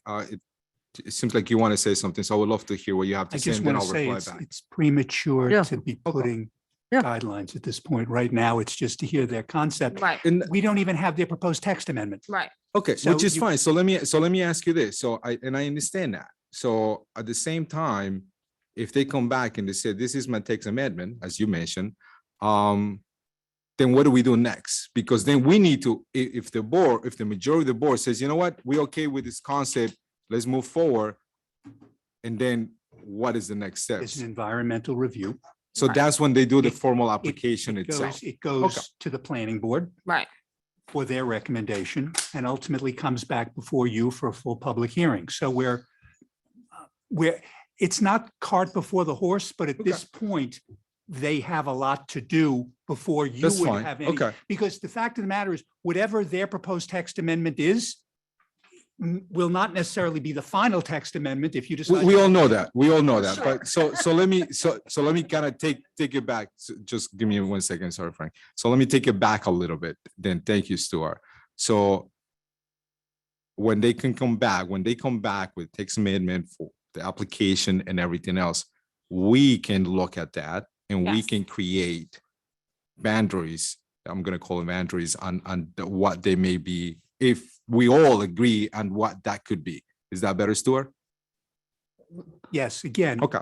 The seeker review is of the text amendment, right, the plan, and everything that comes in there. And, you're going to have there'll have to be a determination. Is it a type 2 action? Is it a type 1 action? Is it a negative? All that has to come in. But right now, it's just, are you looking at this concept and saying, is this something that they could move forward with so that then they can do the next step? Because we don't even have the proposed Right. amendment or any of the language. right. Right. And Okay. I think, but just for the board's clarification, like, let's say they came in and said they wanted to do 2,000 units. You could say at that point from the get-go, we're not considering that, right? So you do have that ability Got it. as part of that process. Right, whatever density has to include the 10% affordable. Right, Correct. That's So you're correct. gonna tell us how that works. Sure. I'm agreeing with what was just said. I Mhm. mean, we're just at the first step. And one next step, though, we wanted to get your sort of okay on. We'd like to do this at some point, meet with the community. Mentioned 2 communities, we're aware of them. Would like to go That's out. part of the and- process, Frank, isn't it? That's right. What we would like to do that, but what we didn't want to do is meet with them before meeting with you and getting this Right, feedback. but I think that's So part of, that's one and of the how you things. do it Yeah. differs from developer to developer. I don't think it's Yeah. done very well, but this is a big project. This is Yeah. not a single building or small building. The community in this case is an interesting community. You've got the state road on one side, good luck. And you've got the Revolutionary Road with houses and condos and co-ops. And CVS on the other side and historical, did I mention 4 sides already? I feel like I mentioned 4, but it feels like there's more than 4. So the community here is not the typical residential or the typical downtown. It's a little bit complicated. There are a lot of positives, the topography, the this, the location, people are familiar with it, etc. But there's, the community piece, I think, is going to be interesting because you've got very different people living there. It's not a community, it's neighbors made up of different sort of community makeup. We'd like Okay. to listen to them and then also get our design team going. We wanted You're to gonna just have to this listen to them reaction. because if you Yes. don't, they'll be sitting here where you guys are sitting and I yelling. agree. So, and then they stop everything. So it would behoove everybody to do a very good job. Not speaking to one or two people and saying it's done, but actually speaking to them. And I do think that the population at large understands that the retail environments in the United States are going through a major shift. And the demographics have changed in the suburbs. So I don't think you're gonna have to spend a lot of time explaining that part to people. Any other questions? I folks? just- Anybody? I Oh, just, you Finish do my have part and something? then you can. Oh, No. you're not done yet? I'm sorry. I I was thought you were yield- done. I yield to my Yeah. senior. but Okay, go that's- ahead. So, and I'm glad that actually I had more questions, but it seems like it is irrelevant right now, at least. But Frank, and I guess when you guys meet the community, my ask, and at least my suggestion will be, because it is a development that it looks like it may go through some sort of level, whatever that comes out to be. But if you're going to be doing is meet with the school board and just kind of give them an idea. I'm not sure when you meet with them, it's obviously a conceptual study more or less on what you have here now, but just for them to be aware that this is a potential of additional kids to the school system itself, that whatever that may be at the end of the day. But I think it's important for a developer of this size to have that involvement early on. That's just my 2 cents. You guys can do whatever you guys want to do, but that We would be intend my to do ask. just that. Wing has already met with superintendent of schools, but we're going to have Urbanomics go through the entire, their projections, as we did last time. We have the school board's projections, as you know. They were done by Western Suffolk BOCES, and we'll work with them and make sure that we're on the same page as them. Because I think, without getting into this, we are studying that very thing now with Urbanomics, number of school children, and how that impacts the district, what the district's enrollment projections are. We'll be able to go through all of that, Manny. Yeah. Okay, thank Are you. you done? You done? Bob, you have one more? Well, 35 minutes ago, I didn't have anything to say, but I'm going to be quick. I'm very open to the idea. I want to see the concept come back. Hopefully you heard and took notes on what people are looking for. One of the big concerns is Rockledge. It's whether you know, it's a main artery. I mean, so that's something that really would need some design work. Because of the amount of traffic flow we're going to add, but that'll all come out in the weeds. But I'm in favor of seeing what you have. Good seeing you in person, Frank. Okay, anything else? Thank you, folks. Oops. Thank you, folks. Yeah, there's copies of the. Oh, great. Thank you so much. Perfect. Just leave it there. We'll get it. Thank you Thank you so much for coming in. Thank you for coming in. Now I would like to ask Mr. Ippoliti and Mr. Hernandez to come up so they can talk about their property and the goals and objectives they have for a property located not too far from the Arcadian Shopping Plaza. Good evening. Good evening. Oh, you need to speak into the mic, sir. Good evening. Nice to meet everyone. Marcelo Hello. Politi. I grew up here, came here in 1974, actually shopped at Barker's. That's where Stop and Shop- see there. So I know the area very well.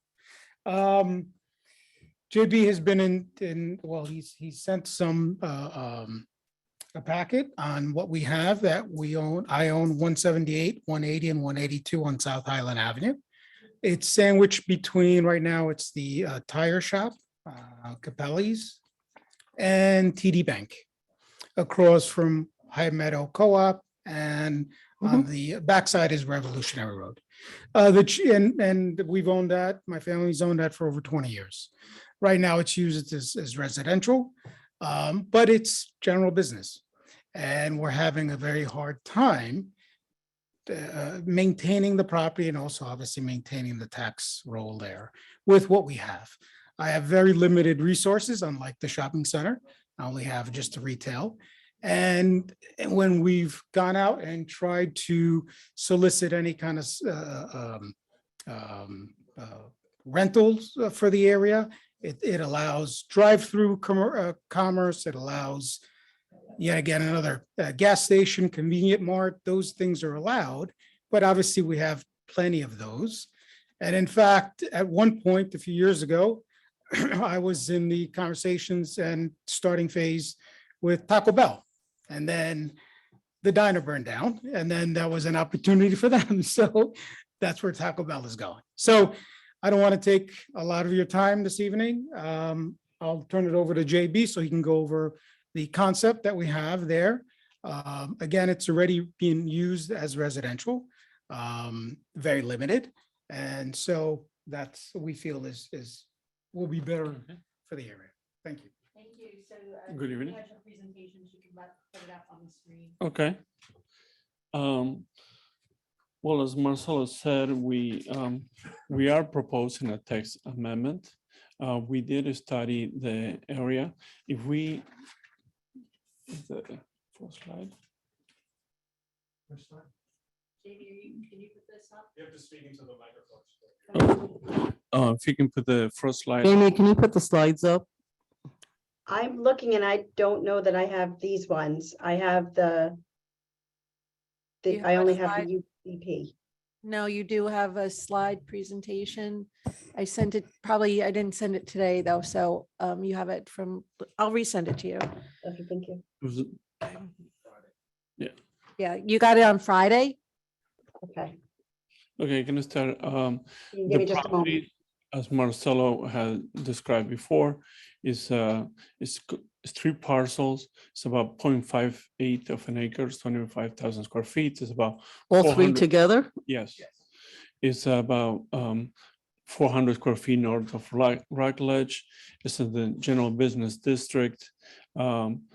As you're gonna see in the slide, we have tried to, like Marcelo said, to have developed that as a drive-through commercial. We have different developments, and we found out through studies that the best use that we are recommended to have there is mixed use. So by having mixed use, we will maintain the commercial, first-story commercial, which is kind of through the general districts and that area, Route 9. The corridor is kind of, most commercial use are one level. So we're trying to maintain that and then have housing above, or dwelling units above, have a mixed use. Now that is a use that is allowed in the BC districts as a conditional use. It's allowing the NC1, NC2, the neighborhood districts, Station Plaza as well. So what we're trying to is bring that from those districts as a conditional use and incorporate that into the GB districts. Jamie, did you get that? I just sent it. It hasn't come yet. I do have a USB. No, we'll get it because it Okay. has to go on to, thank you, Has to go Stuart. on a Zoom. All right. And there's I also a think that was my video. fault, We so had I a small video. apologize. So again, the text amendment, what we're trying to do is the properties along this corridor, there are like 13 parcels in the general business districts that have residential and 2 or more sites. In our case, we have the High Meadows multifamily across the street, and we have Revolutionary Road behind us. So we're trying to apply that as a text amendment, the properties that have in the general business district that have more than one site that merges or is contiguous to residential, to allow residential as a conditional use, which, like in the other districts, conditional use, it will only be permitted above commercial. It will have a separate entrance, and of course, it will have the parking. And also, that's not this. Jamie, there's 2 documents. One's just a memo and one's a presentation document, Mm. like a slide presentation. You also have a video, correct? Right, yeah. You The want- only thing that I have from you, Karen, is just the memo. I don't have- It should be a link, it should be a link for a Dropbox. And then if you click that link, it takes you to a Yeah. video, Jamie. Within the body of the email itself. Okay, I'm looking. All right, I'm Oh. gonna go up and help her. So No, I got it. It's Got it? coming. Hold on. Just gonna. Also, unlike what is being proposed in the Arcadian, I just want to point out that we not Okay, propose Here we both- are. Oh, there. Sorry That about is the that. video, so we can go with the video first, so you get an idea of, we figure that you can get a good sense of the whole area. It's all resident, not all residential, all the residential use in the area. This in coming up, now you see TD Bank, and now across from High Meadow, where it says residential use, that is our properties. That is the 3 parcels that we're talking about. And just beyond the property, just as we get to CBS, that's where the general business district ends, and across the street is Brackliff Manor. So then if you go into, You already passed the property, right? yeah, yeah, so now if you go into the slide presentation,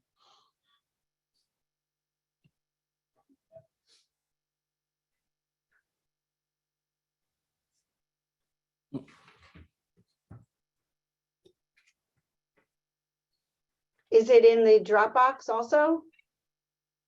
I believe that's the one, the PDF that you had there before. Oh, I see. Okay. And there should be, JB, you're referring to the large drawings as part of that body of the PDF? there was a lot of drawings. I can deal with that. I mean, if you don't, there were 2, there's not Yeah. 2 attachments on there. No, there's only one.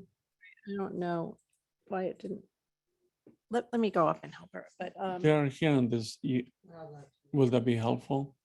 it's against our cybersecurity policy. Oh, okay. I can't risk ransomware, so I'll be right back. Okay, I don't want to keep, so I will just go to the presentation, then we can quickly show you the graphics. Again, the change that we propose into the text amendment to allow residential use above commercial in this area. How many residential units are you We're talking planning? about 22 units in the area. 22 units on that space? Yes. And how many Mhm. parking spaces? We have enough parking spaces. You will see we have 38 parking spaces. We have 28 for the residential, and we have 10 parking spaces for the commercial, which will be at the lower level. What's in the commercial space now? No, right now there is no commercial There's no- space. Right, It's so the, proposed. what, Supposed to be 3 single-family homes. Yes, right? it's But 2. they're residential.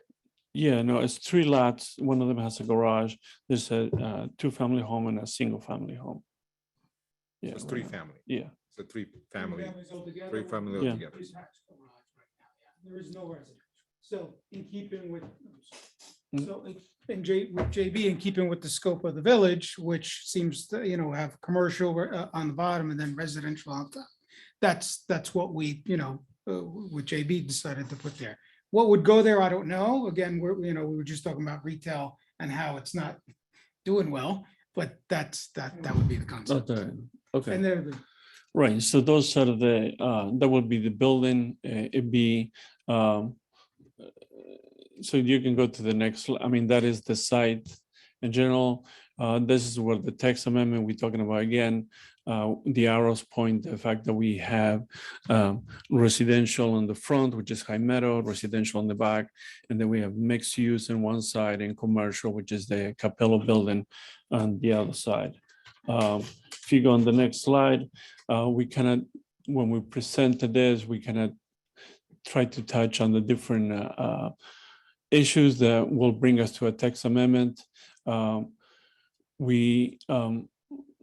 Again, we try to maintain the commercial aspects of this, so it is not out of character with the comprehensive plan. We're trying to keep the commercial and the residential. Also, when it comes to, we were trying to avoid being a spot zoning. So our changes will affect 30% of the parcels along the corridor or the general business district. The general business district, you have two components. You have the North Highland Avenue, which is about 10 acres and 15 parcels, and 95% of that is commercial and it won't be affected by the text amendment. And then you have about 33 parcels in the area by the Arcadian on the south. Of those, only 13 will be affected by what we are proposing. Next slide, please. Again, this is again showing the material. The next slide. This is kind of giving you a breakdown. This listing all the addresses that are part of the general business district and a breakdown of how that be affected. Right now, about 40% of the properties will be affected. It will be mixed use. Next. Here again is the aerial picture, 0.58 of an acre. Next. And then this is a quick massing rendering of what that will look like next to the Capello building, commercial. And then again, as to your question before, if you see the red line indicates that we're going to keep the commercial parking in the front. There will be the residential parking and a separate entrance for the residential at the rear. And there will be a buffer zone against Revolutionary Road of all landscaping, which is all part of the regulation. And I think the next slides, what we were trying to show, this is again a rendering. The next slides, the parking, and then we were trying to get into show you in the past when we were exploring this that we had showed samples of the different development that we have with the drive-through. We have explored restaurants. Next one. So this was, I believe this was when we were dealing with Taco Bell, like Marcelo said. Yeah, so we were going to keep the garage and we were going to have a drive-through. All of that, all of these components, all of these proposals, they will bring higher traffic, we believe. When we do the study for the traffic, compare residential, different times of use, and the amount of commercial you can put on these slots, it will be definitely greater impact on the traffic in the area. And I think that's about, Okay, most of those- thank you. Oh, Appreciate it. I'll start this Trying to way keep this it. time.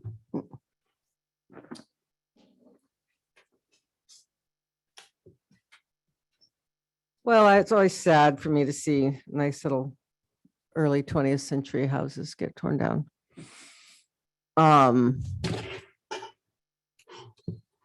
But I don't have too much to say. I mean, I don't know. Okay, well, we can come back. Omar? Good evening. Thanks for coming by and presenting. Are there any steps that need to be completed before? I'm just a little bit unclear about the process before a text amendment in order for that to happen. Either you could answer it or some of the professionals. This would be the same exact process that the prior application or the prior developer was proposing. So you would have to go through a seeker process. The zoning text amendment would require a referral to the planning board. The planning board would also recommend a report, but that would not take place until after the seeker process is done. So the seeker process would look at the impacts of, again, the zoning text amendment for the entire GB district, what's being proposed, as well as for that site-specific property. Got it. Okay. Thank you. We'll roll back. Okay, Bob? I'm good right now. Thank you. Manny? May I go last, please? You want to go last? Okay, so let me just give you my first impressions, because nice to meet you. I've never met you. almost everything that I'm looking at is not in character with what's happening there. It is not an apple to apple to say there's residential across the street. They have fences, they've got trees. I lived here for 20 years before I knew that there were residential pieces back there, and there's a lot of them. You don't see it because it's so set back. This is not set back. This is really out there. The rendering of the architectural does not look like the rest, which, well, I know you do that, but you've done that before when we've had conversations, and then I end up looking at exactly the same thing. So I want to put it on the record. It is not in line with really that whole area. The idea of, well, I'm not surprised Taco Bell wouldn't go in there because they can't go into an area where it backs into Route 9 the way it would if there was a line of cars. That's why McDonald's is set to the side, not on the main road. So that's, probably a disappointment, but I'm sort of not surprised. But it doesn't feel to be in line both aesthetically, historically, and really in line with either the commercial or the residential. It's in line with actually neither. And it's a relatively small space to build 7 times what exists today, because I didn't even get into, how big are the residential units are small. It's a lot to put on that space. I like the idea that you're comparing it to the rest of the village where it's commercial on the first floor and residential. It just happens, I drive by there all the time. Like I'm thinking about Rub Rooms and all these other businesses, Corsi, they don't really have residential on top. They only have commercial. And when I looked at that chart with what percentage is affected by this tax change, it affects a significant number of other pieces. It's not nothing. Because I would think that then all those folks are going to walk in here too and say, oh, no, now I could also keep building up. It takes away, I think, it's neither here nor there for me. Or maybe one could say it's both. I mean, it's neither like a Corsi and it's not like a housing. It's, sort of doesn't look like it fits in, which is something we actually have to think about, is the way things fit in. I don't know where you guys started. It seems like a lot to build in that space. It's a half an acre all in, right? More than half an acre, yeah. How much more? Almost 0.6 of an acre, so. So it's 0.6 of an acre. So it's okay. So that's sort of my initial feeling about it, that it needs a little bit more work. And I understand that you're positioning this, that it won't affect that much, but actually it will dramatically affect the area. So, something to think about. The sizing, this doesn't fall under the density for the 10%, or does it? These number of units. Affordable? Yeah. So everything falls, I thought under 3, so he's already beyond that. Okay. So when you gave me the number of units, did you include the affordable in that? Yes. You did? Yeah. Okay, so that you did? Mhm. Okay. So that includes that. That's a couple of units probably. If it's 10%, it's a couple of units. But still, a couple of units here and there adds up. And how much of the square footage is for the commercial piece? 2,600 square feet. 2,600 square feet. And how much for the residential? What does that leave for the residential? The residential about 12,000 square feet total. So 2,600 for commercial. Mhm. And say that again for the residential? I'm sorry. No, I'm sorry. It's 2,600 for the commercial. Right? And it's about 18,000 for the residential.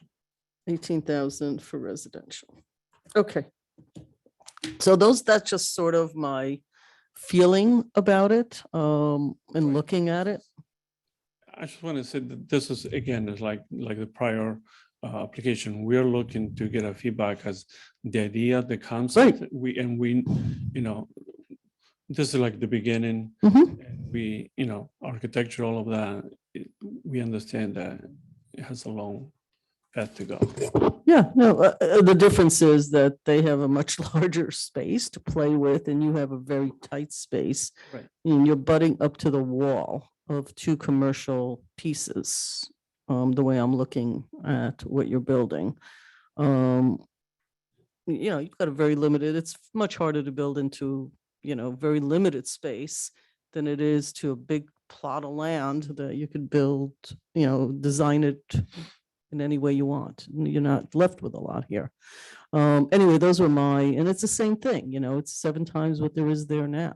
You bought it 20 years ago, you said? So the retail, what's changed in retail for you? It's not a huge lot, but what's changed for it? Retail.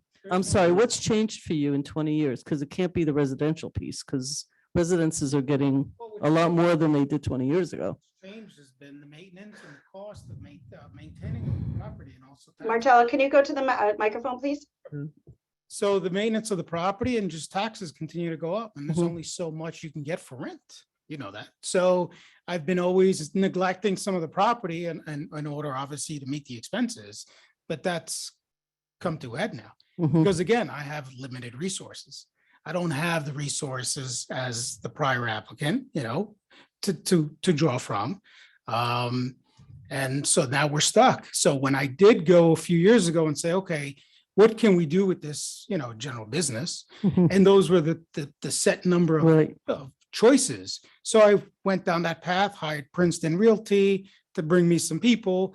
And again, you know, just the folks that I received were Fast Freddy's, Food Mart, and gas station. Okay, well, we have that already, right? So It's a main road. It's a main state road. it's a main Yeah. state road, but also again, because growing up in the village, I'm not going to do that again, right? It's going to be there, and Taco Bell was the only really legitimate kind of option there. And it's not that they did their study and walked away, just that the diner burnt down and he decided to Yeah, it's sell. easier there. So it was not that, you know, it wouldn't have worked. It would have, just the design, the buildings are a lot tinier, as you see now. Yeah. And because they really just look for the traffic. In fact, my property was more desirable because the traffic flows that way. So in the morning to get your coffee, it's just it was in and out like they do at McDonald's, but this is on the main road. So Yeah, well, again, the big difference is you're on a main state road. That's a huge difference. And I think that's probably a little bit difference also if you're doing residential or whatever. But anyway, those were so just my those, comments. so those are Okay. the challenges, and that's why we're here today. Yeah, To do that, you know, or to seek, you know, your ideas. okay. Manny? Thank you.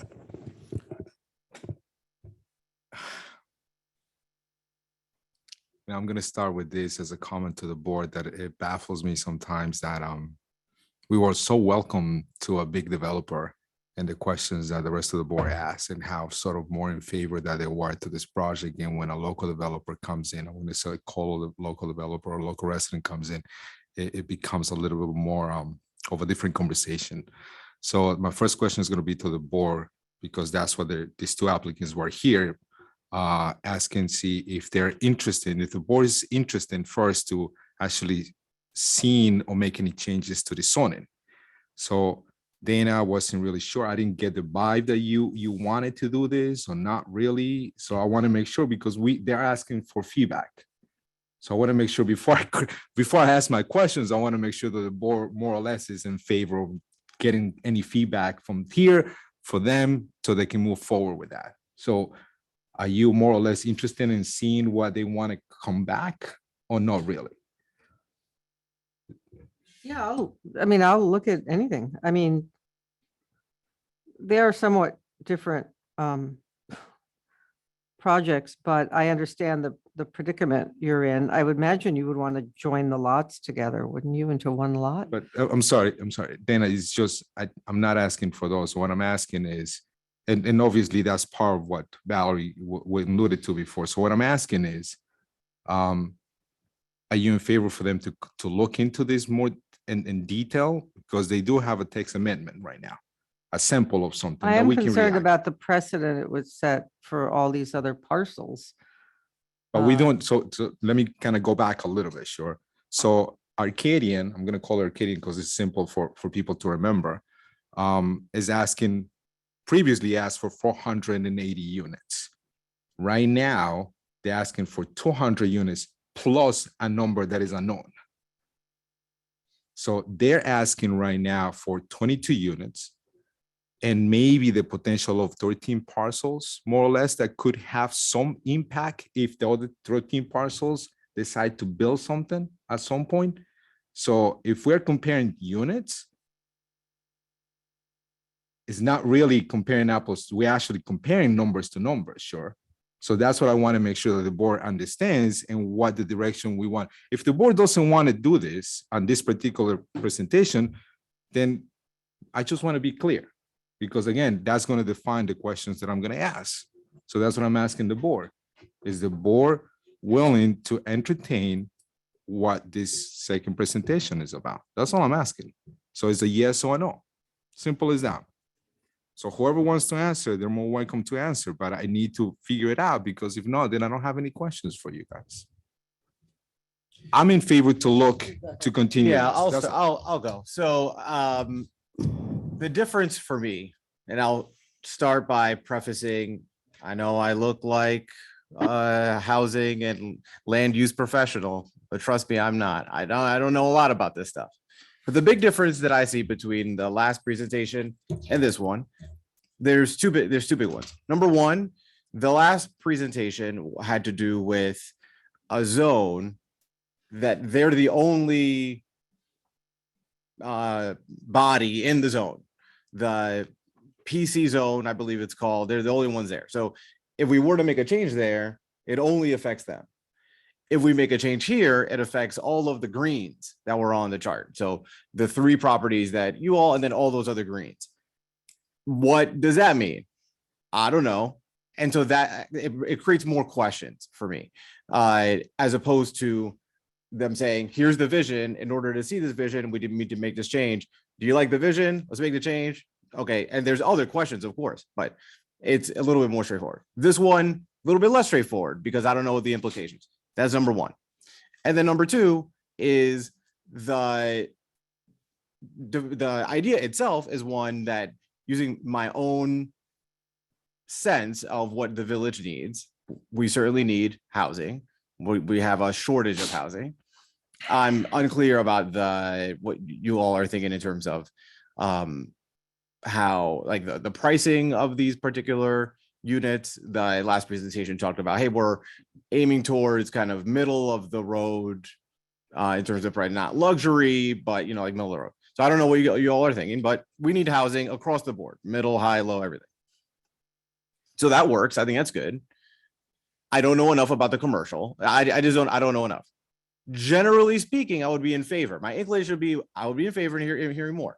I'm just aware of the fact that there are more questions here.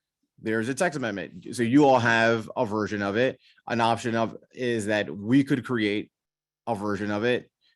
I don't, there's more options that exist, and it extends far beyond my clear grasp to give a clear, yes, I'm in favor. No, I'm not in favor. That's why I'm in like a, I guess, sure. But so that's right. Yeah, no. So and that's helpful to know. That actually helps me to understand a little bit more. So part and you don't have to answer this. Any of you guys need to answer this. Part of the text amendment is criterias. Sure. Does this plot right here meets those criterias? And if it does, it could be affected by this text amendment.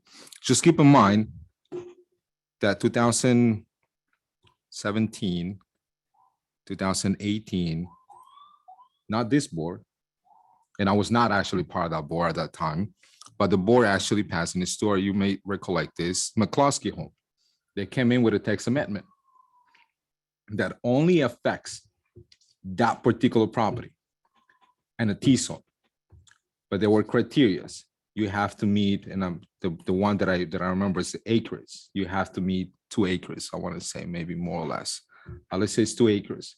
That if you don't meet that criterion, there was other criteria in there that the board in 2018, I want to say, passed. That was one of the first meetings that they passed.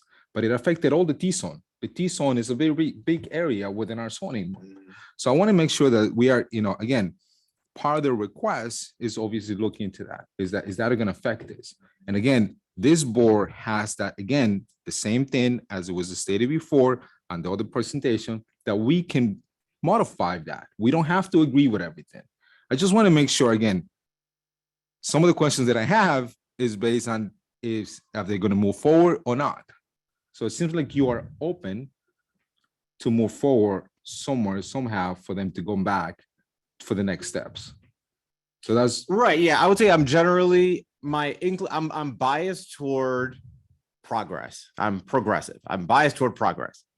And I also am aware that I am venturing into territory where I have no idea what's going to happen. So if I give an inclination of like, yeah, like, let's move forward, let's do it. I just want to be clear that my approval, my positivity goes as far as let's learn more, and that's it. But people can come back, or the developers can come back and say the same thing. Sure, about the song that we were referring the first presentation. It's like, well, you just gave them this whole thing for them. What does that mean? But anyway, I don't want to deviate from that. Anybody else that wants to say anything? I'm in favor of seeing more, but the key thing here is when we set the criteria for this, that criteria, these other properties might not even fall into that, correct, Stuart? So criteria is a big word there. Yeah. So, but I am in favor of seeing more. Yeah, I don't know if that helps, but I think it's too big. It's too much. I already gave you my opinions, and I don't think this has anything to do with the previous presentation, except to talk about some of the concepts that we like or don't like. I actually find it not an apples to apples at all, because the issue is it affects too many other pieces that the previous presentation doesn't. So it is the fact that you're here on the same day is interesting, and you're like down the road from each other. And the fact that you have to pay more, the truth is when you bought it 20 years ago, taxes were very high then as well. The expenses are a little bit more now, but the rents the village gets now for units is very high. Didn't stay stable, it actually increased dramatically and proportionately. So you're not making as much money, I get it. And I think COVID probably didn't help you, like a lot of people who are landlords.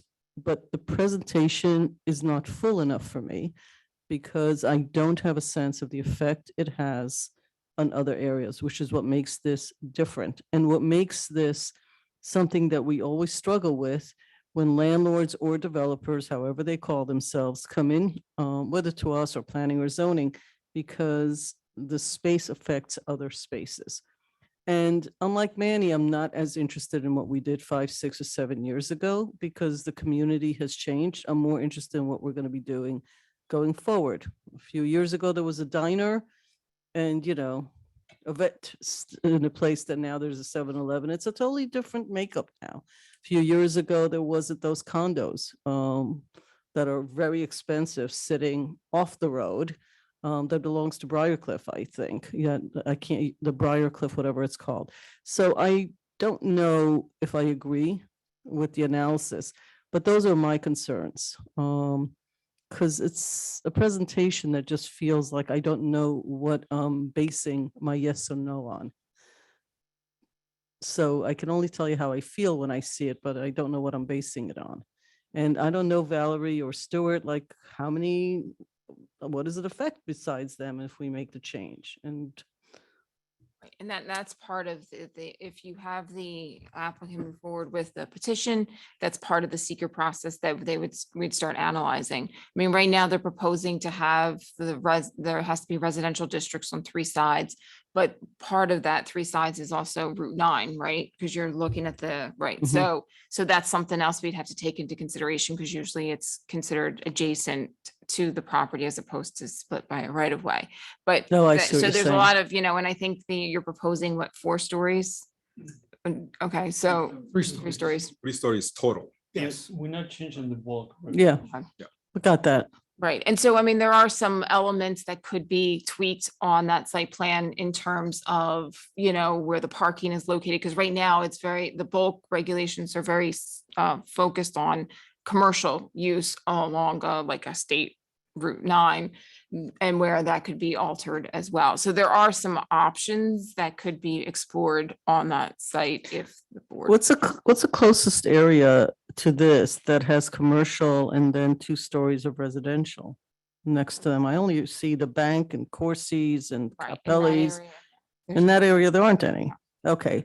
So when you do this, can Capelli's and Corsi build residential over their buildings?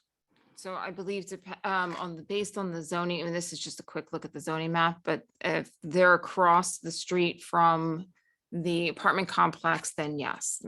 But they don't have, some of the buildings, they don't have the residential in the back or adjacent to the back. Most of them do. Okay. So but that would be part of the environmental review. Right. And then clearly there could be additional amendments to what they're Right. proposing that could, restrict that criteria even Right. further. Okay. So I don't know how helpful I was with my answer, but those are my concerns. It's not right. Tonight's meeting was really just about introducing the concepts. You don't have to make final decisions All right. now. It's And it was really, just, yeah. yes, it was just like the Arcadian Shopping Center. And I want to stress, I don't have the resources, right? They're a publicly traded company. Yes, they're in a retail shop, but guess what? When they bought that 20 years ago from Mr. Irving Wonderman, they knew what they were getting. Yeah. And yes, that evolved, just like the state road evolved. Yep. Right? The homes that are there now that I own, right? They were all homes. There were no commercial. So we're also thinking ahead as well Mhm. because of that. Right? And we're saying, okay, well, there is a housing need, right? And this will affect that or alleviate some of that as well.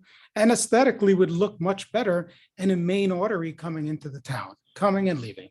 Because what's the matter? Well, that's a Well, that's total a matter matter of of opinion, opinion. If you look at it now, you see Corsi Tire, Capelli, a home, TD Bank. Yeah.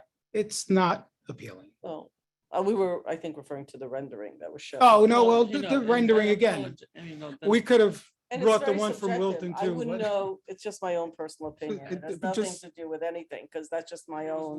Yeah. I'm not an architect, I don't know. So, if that's the and right just thing or keep not. something, something that I was told very long time ago, actually, one of my first meetings with one of my first favorite projects as well, our Ginsburg project, and it told me that I could not make any comments on the architectural details because that was not our preview. That's what we had planning and architectural review board. Yeah, that's what I was told. In any case, so let me go back to your application. Now that I have a little bit more sense of what the boards look like, and as I stated, I'm interested to hear more about the project itself. And I do have some concerns, but I think I'm gonna save those concerns to the next steps, because I think it will develop a little bit more to what the concept that you guys are trying to accomplish at some point. So, look, the Arcadian application came in more or less in 2021. They came in and part of, they did a presentation when we were doing the comprehensive plan. And at that time, that board, or mostly some of the board members in here, we weren't really interested in seeing any of that stuff in there. And like I said, I stated before, it was 480 units. Now it's 200 plus another cluster. So, again, yes, it's a different district. Yes, it's a one main tenant, but that doesn't, to me, I not that I'm comparing apples to apples, but there are some comparison to what that whole stretch of the neighborhood, I'm going to call it neighborhood because they're very close to each other, Yeah. neighborhood looks like. I think one of my biggest concerns, again, this doesn't have to be addressed now, is because there is some issues within Barcliff and traffic studies and lights and all these other intersections that, at some point of time, if you guys get to the next level, again, probably Valerie knows better than that, when, traffic studies need to be done. You brought up Rockledge, Revolutionary Road, all those streets, they need to be looked into it as well. So, but I save again some of my other questions to a future presentation, if anything. So So thank I you. don't know, sir, if this was helpful to you or not.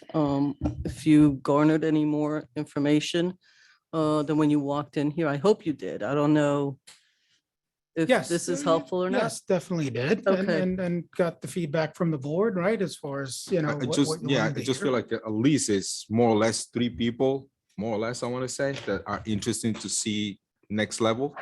So that's my take. I could be wrong, but it seems like there is the majority of the board interesting to see what's next.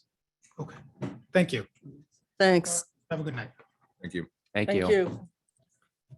Thank you very much. So as I think you all know, we are very committed to greening our fleet. But greening our fleet is becoming a little bit challenging because there's a lot of greening going on, and the demand for electric and hybrid cars is pretty significant. So we have Treasurer Brennan here tonight to talk about a resolution that we'd like to put forward that would allow us to purchase two 2023 hybrid police interceptor vehicles that we were able to find using emergency procurement. We were able to find these vehicles in Pennsylvania. So with that, I'd like to turn it over to Dale Brennan so she can talk about that. Thank you, Village Manager. So similar to last year, we find ourselves still in a position of being short vehicles, being able to get our hands on vehicles and have them relatively quickly. So our goal for 2023 was to go full electric with the police vehicles. We're not giving up that goal. But unfortunately, right now, the ones that were out on Westchester County bid are not the ones with the longer range battery that is necessary for our police department. We are still working on creating a mini bid and hopefully further on in 2023, be able to complete that dream for this year. But in the meantime, we are short on vehicles. When I was reviewing the previous capital projects that are still open, technically, there were down 3 previous police vehicles that we were never able to get our hands on to purchase, along with the 3 that were approved in the 2023 capital plan.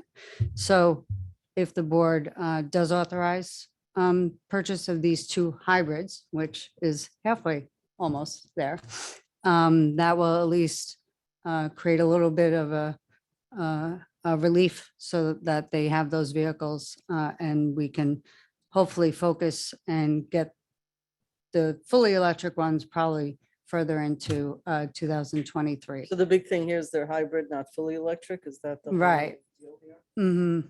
Yeah, that's fine. Yes. Nope. I mean, look, they're electric. Next year, they'll come out. Every year, they're coming out with better and bigger and all that. So we wait 1 more year. Hybrids are good too. They, you know, Mm-hmm. nothing wrong with hybrids. So is that all you needed from us? Stuart will present a resolution later. So we thank you in advance. All right. You sat here for 2 hours. I should have done. No, no, this no. now. We had, well, you know, there's some of it requires public discussion, but she's also here for another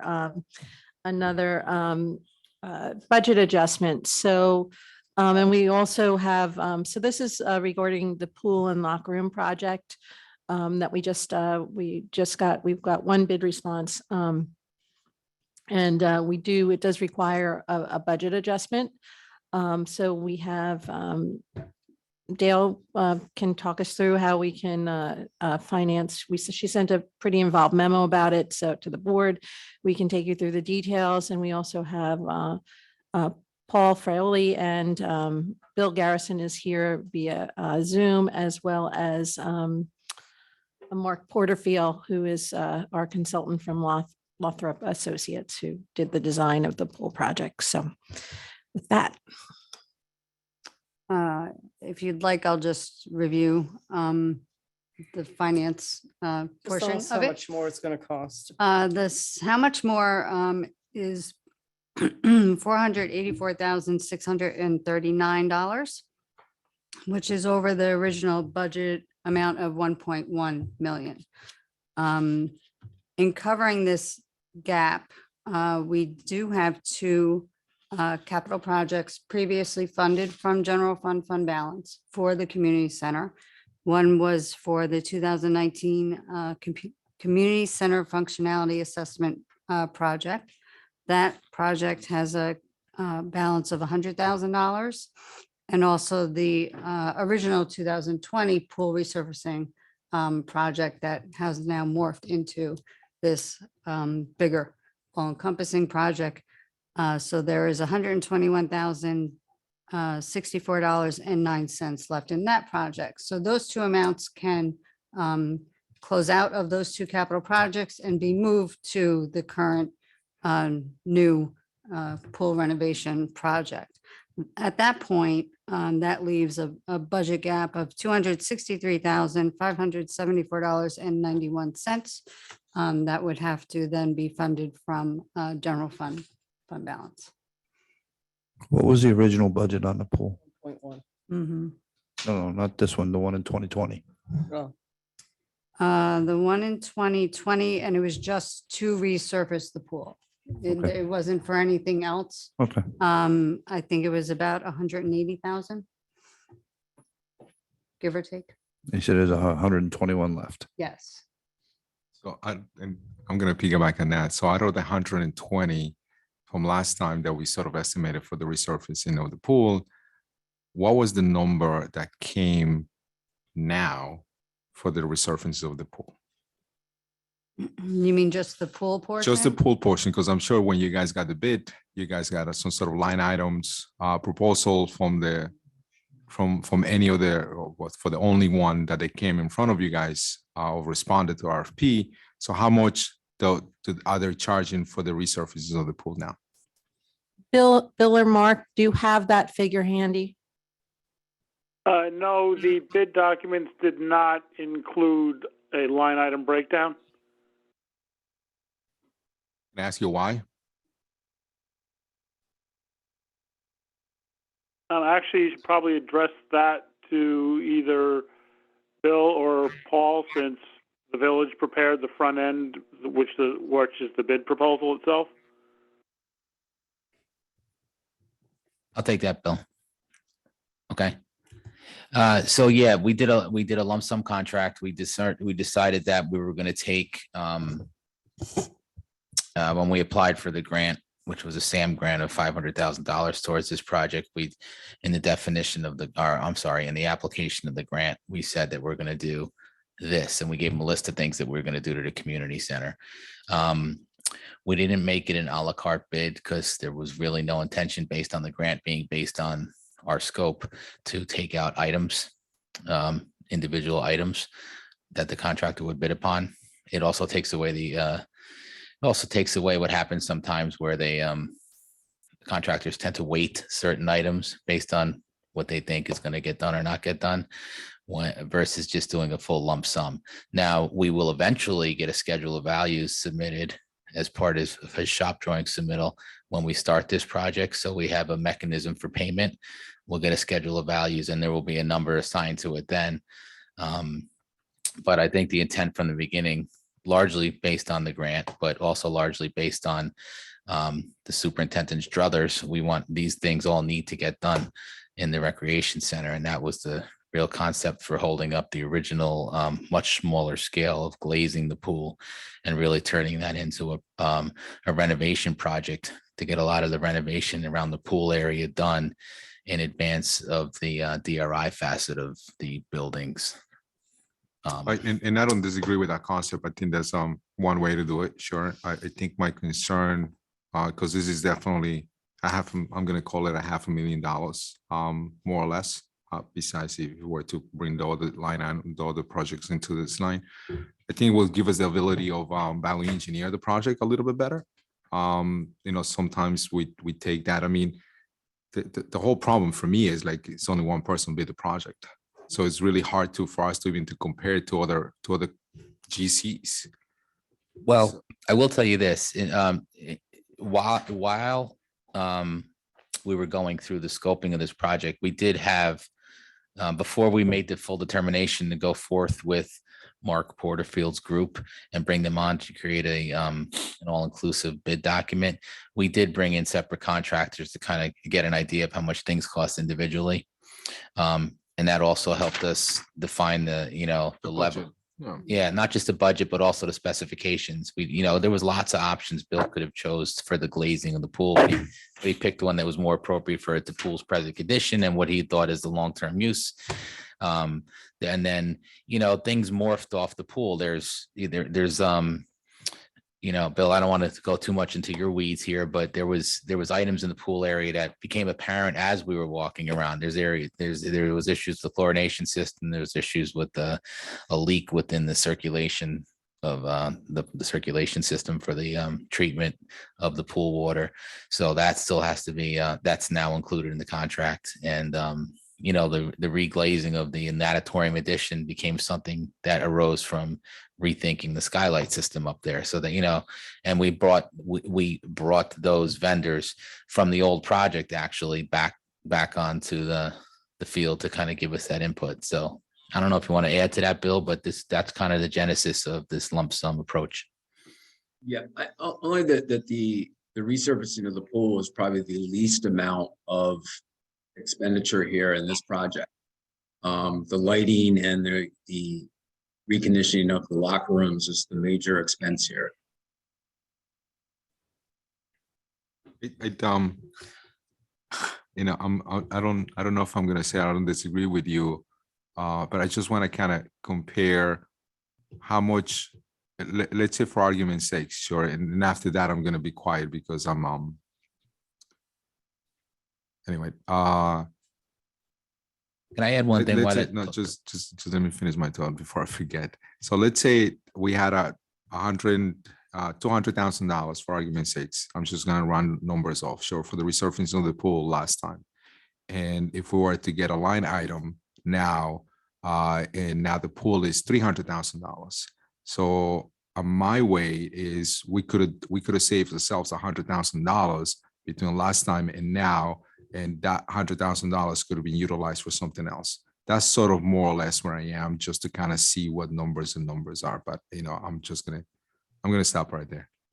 Again, just with everything else, when we had a vendor in here, I think we had a couple of vendors in here that looked at the glazing, right, Bill? And they gave us estimates, and depending on the specification of the reglazing specification, I think we were ranging anywhere between $75,000 and $100,000 for the reglazing the entire pool. And that's just the pool, just the reglazing.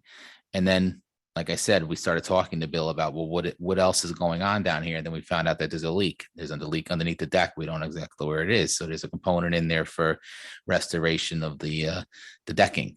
When we got into the lighting, it was more than just, it's not just LED bulbs. All those fixtures are coming down, and we're putting new LED fixtures up in the entire pool. So, what was going to be just some efficiency upgrades became a complete redo on the lighting in the building. So, and we needed to bring on, electrical contractor facet of the project that's going to be subcontracted by this vendor. So, again, it grew. And just something Bill and I were talking about before the meeting tonight on the phone, when we were talking about what we were going to discuss. Like Bill said, one of the really big facets, the financial makeup of this bid was the locker rooms. And if folks remember back when we did the original natatorium edition, probably 15 years ago, maybe a little bit more, right? The locker rooms were being discussed as being refurbished back then. And, we were going to go forth and spend millions of dollars and leave out this, couple $100,000 addition. And it was rejected, and we didn't add it to the scope back then. So now we're doing it now because we don't really want to do that again. We're in there doing all this work, and the Caputo Center, particularly after DRI takes care of the south end and the entrances, is really going to be more or less new in every facet. We don't want the locker rooms to be the sore thumb in the scope. So that's why we made sure it got included here. Can I add a couple more things to that? One thing I've done since the bids have come in, I've checked the contractor's references, and one of the things I found out from a couple of these references they've used this contractor on many occasions. It was another public entity because they were consistently the low bidder, and they did high quality work. So it was, it was the best of both worlds. So even though they were the only bidder, their habit in a bidding environment is to be very price competitive. So they didn't know coming in that they were the one and only bidder. And I will, let me add to that, Mark. The clerk Donnelly, I think, collected, I think it was 12 people picked up bid documents. I might be off by one or two, but 12 contractors picked up bid documents. Not all of them are general contractors. Some of them were potential subs to a general contractor, but they wanted to familiarize themselves with what they were being asked by general contractors. But there was a good handful of general contractors that we expected to bid this project. For whatever reason, it just didn't happen. I mean, it's an odd environment.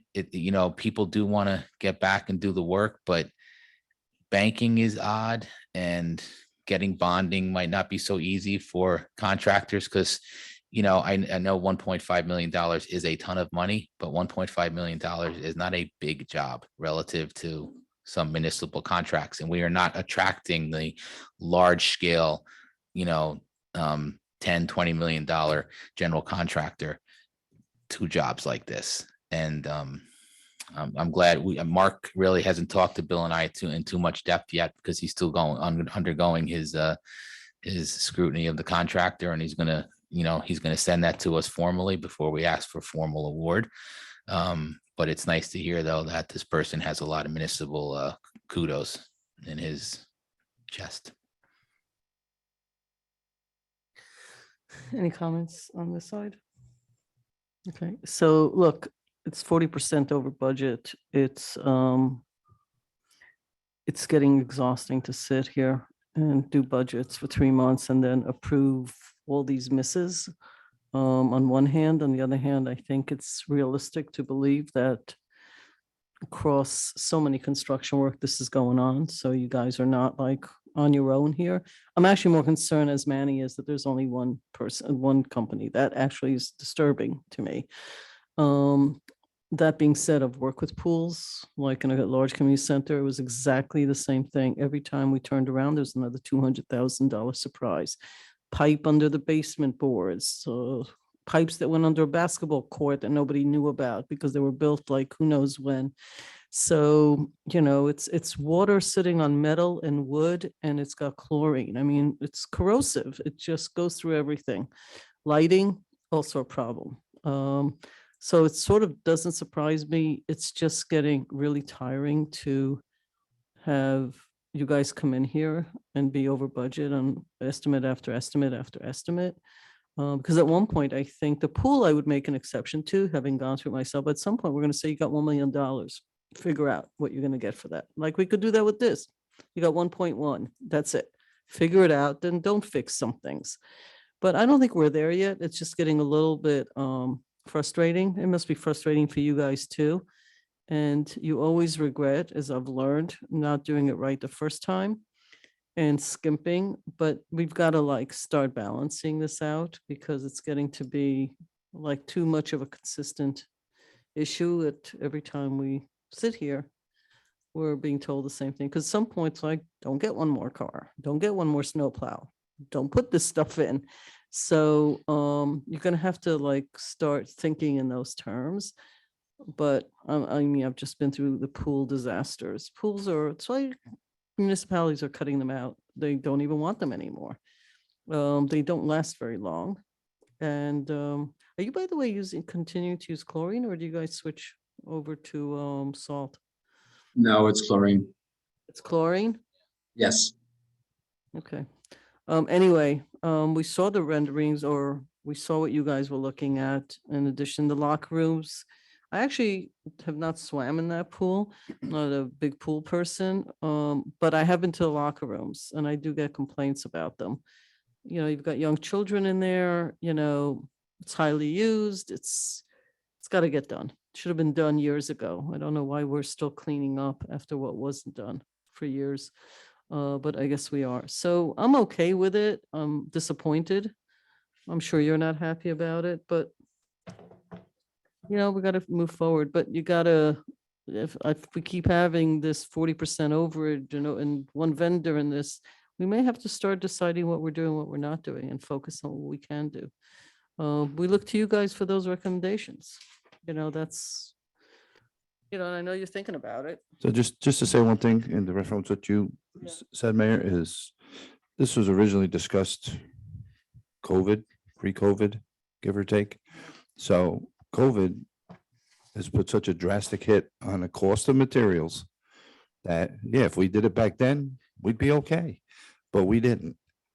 So costs have gone up, and I know, in but I think respect to actually your there's- comment of things Yeah. being over and over, Yeah. the longer we drag our feet and the longer Yeah. we don't get projects out, things get expensive. Yeah, doesn't make me feel any better, No, but I'm- we're saying I'm- the same thing. Right. Yeah, and it was actually for the last budget too, not just the COVID, but you and I are saying the same thing. It doesn't feel good, but it is what it is. I actually am more concerned that's one vendor, I think, and so is Manny. I mean, I think that's a little bit more worrisome, but I don't know a way around it. Anyway, anybody have problems with this one? Anybody? Everybody's okay, even though we're not happy? Well, you have a problem, so, but it's an issue of passing something forward, so obviously, who wants to hear this stuff? It's the same thing in our homes. Every time you do something now, it's more than you thought it would be. It's the same idea. Okay, thank you. We're not taking it out on you. We're just sort of saying, look, I don't know how much longer we can keep saying yeses to 40% and more. Okay, what else? Thank you. Thank you very much. Everybody who Thanks. stayed for this portion of the meeting. Dale, Paul, Bill, Mark, thank you for, it took a little longer to get here. So I apologize for that, but have a wonderful night and thank you for wanna your ask hard Dale's- work. Thanks, Dale. Question, excuse me. You're welcome. Thank you, sir. Thank you, Mark. And thank you, Bill. Are we redistributing, or did you send me an email about it already, any of our banks due to some of the bank collapses? I know we didn't have anything in Signature and we certainly didn't have anything in California, but are you revisiting some of the banks? I have, some money around. Gail, can you speak into the microphone? Yes, so there are 5 banks that are outside of what would be considered, and one of them is Chase. So I have moved a portion of funds additionally, over to there.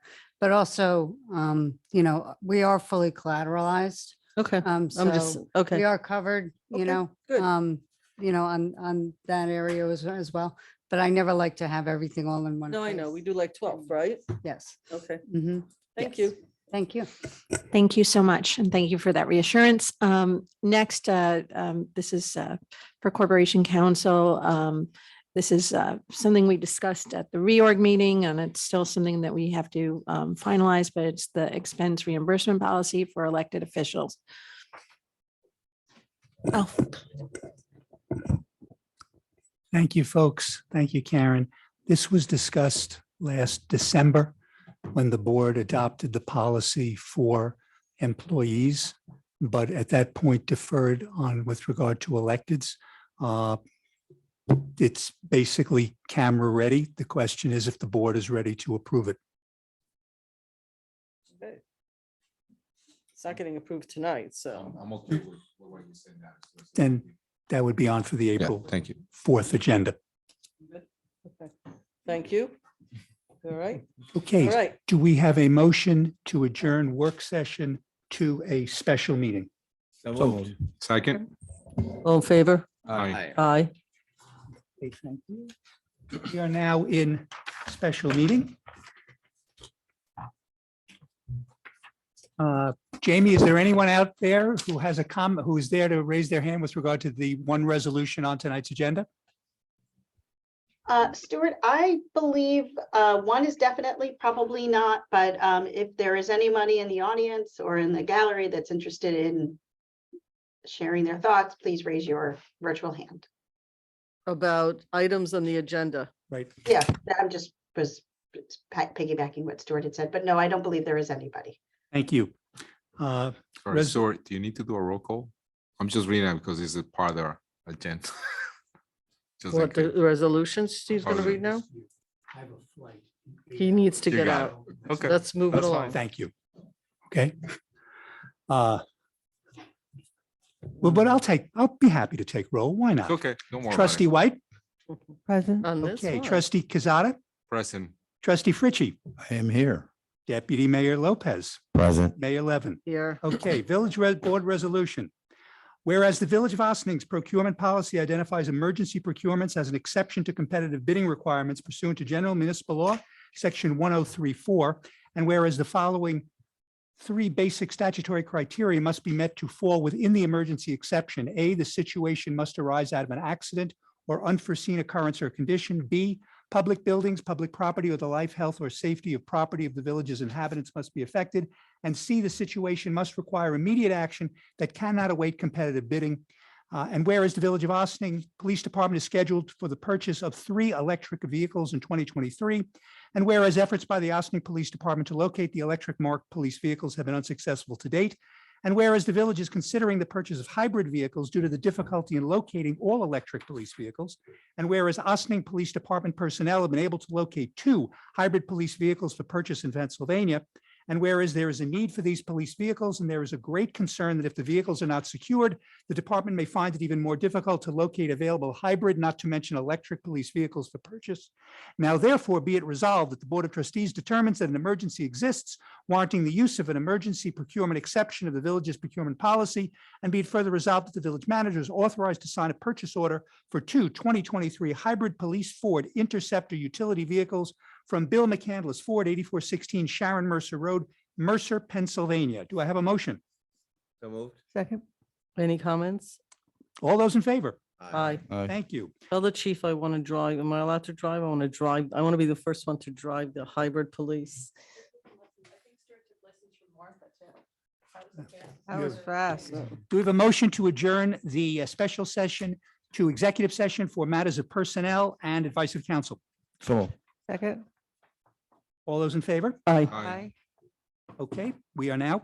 Right, Executive. ladies and gentlemen, it's 10:28 and we are adjourned. We will see everybody next Wednesday, or is that? Nope, it's a fifth Nope, Wednesday. okay, all right, calm down, everybody. We will not be meeting next Wednesday. Tuesday, April 4th. The next, thank you. The next one is Tuesday, April 4th. Have a good evening.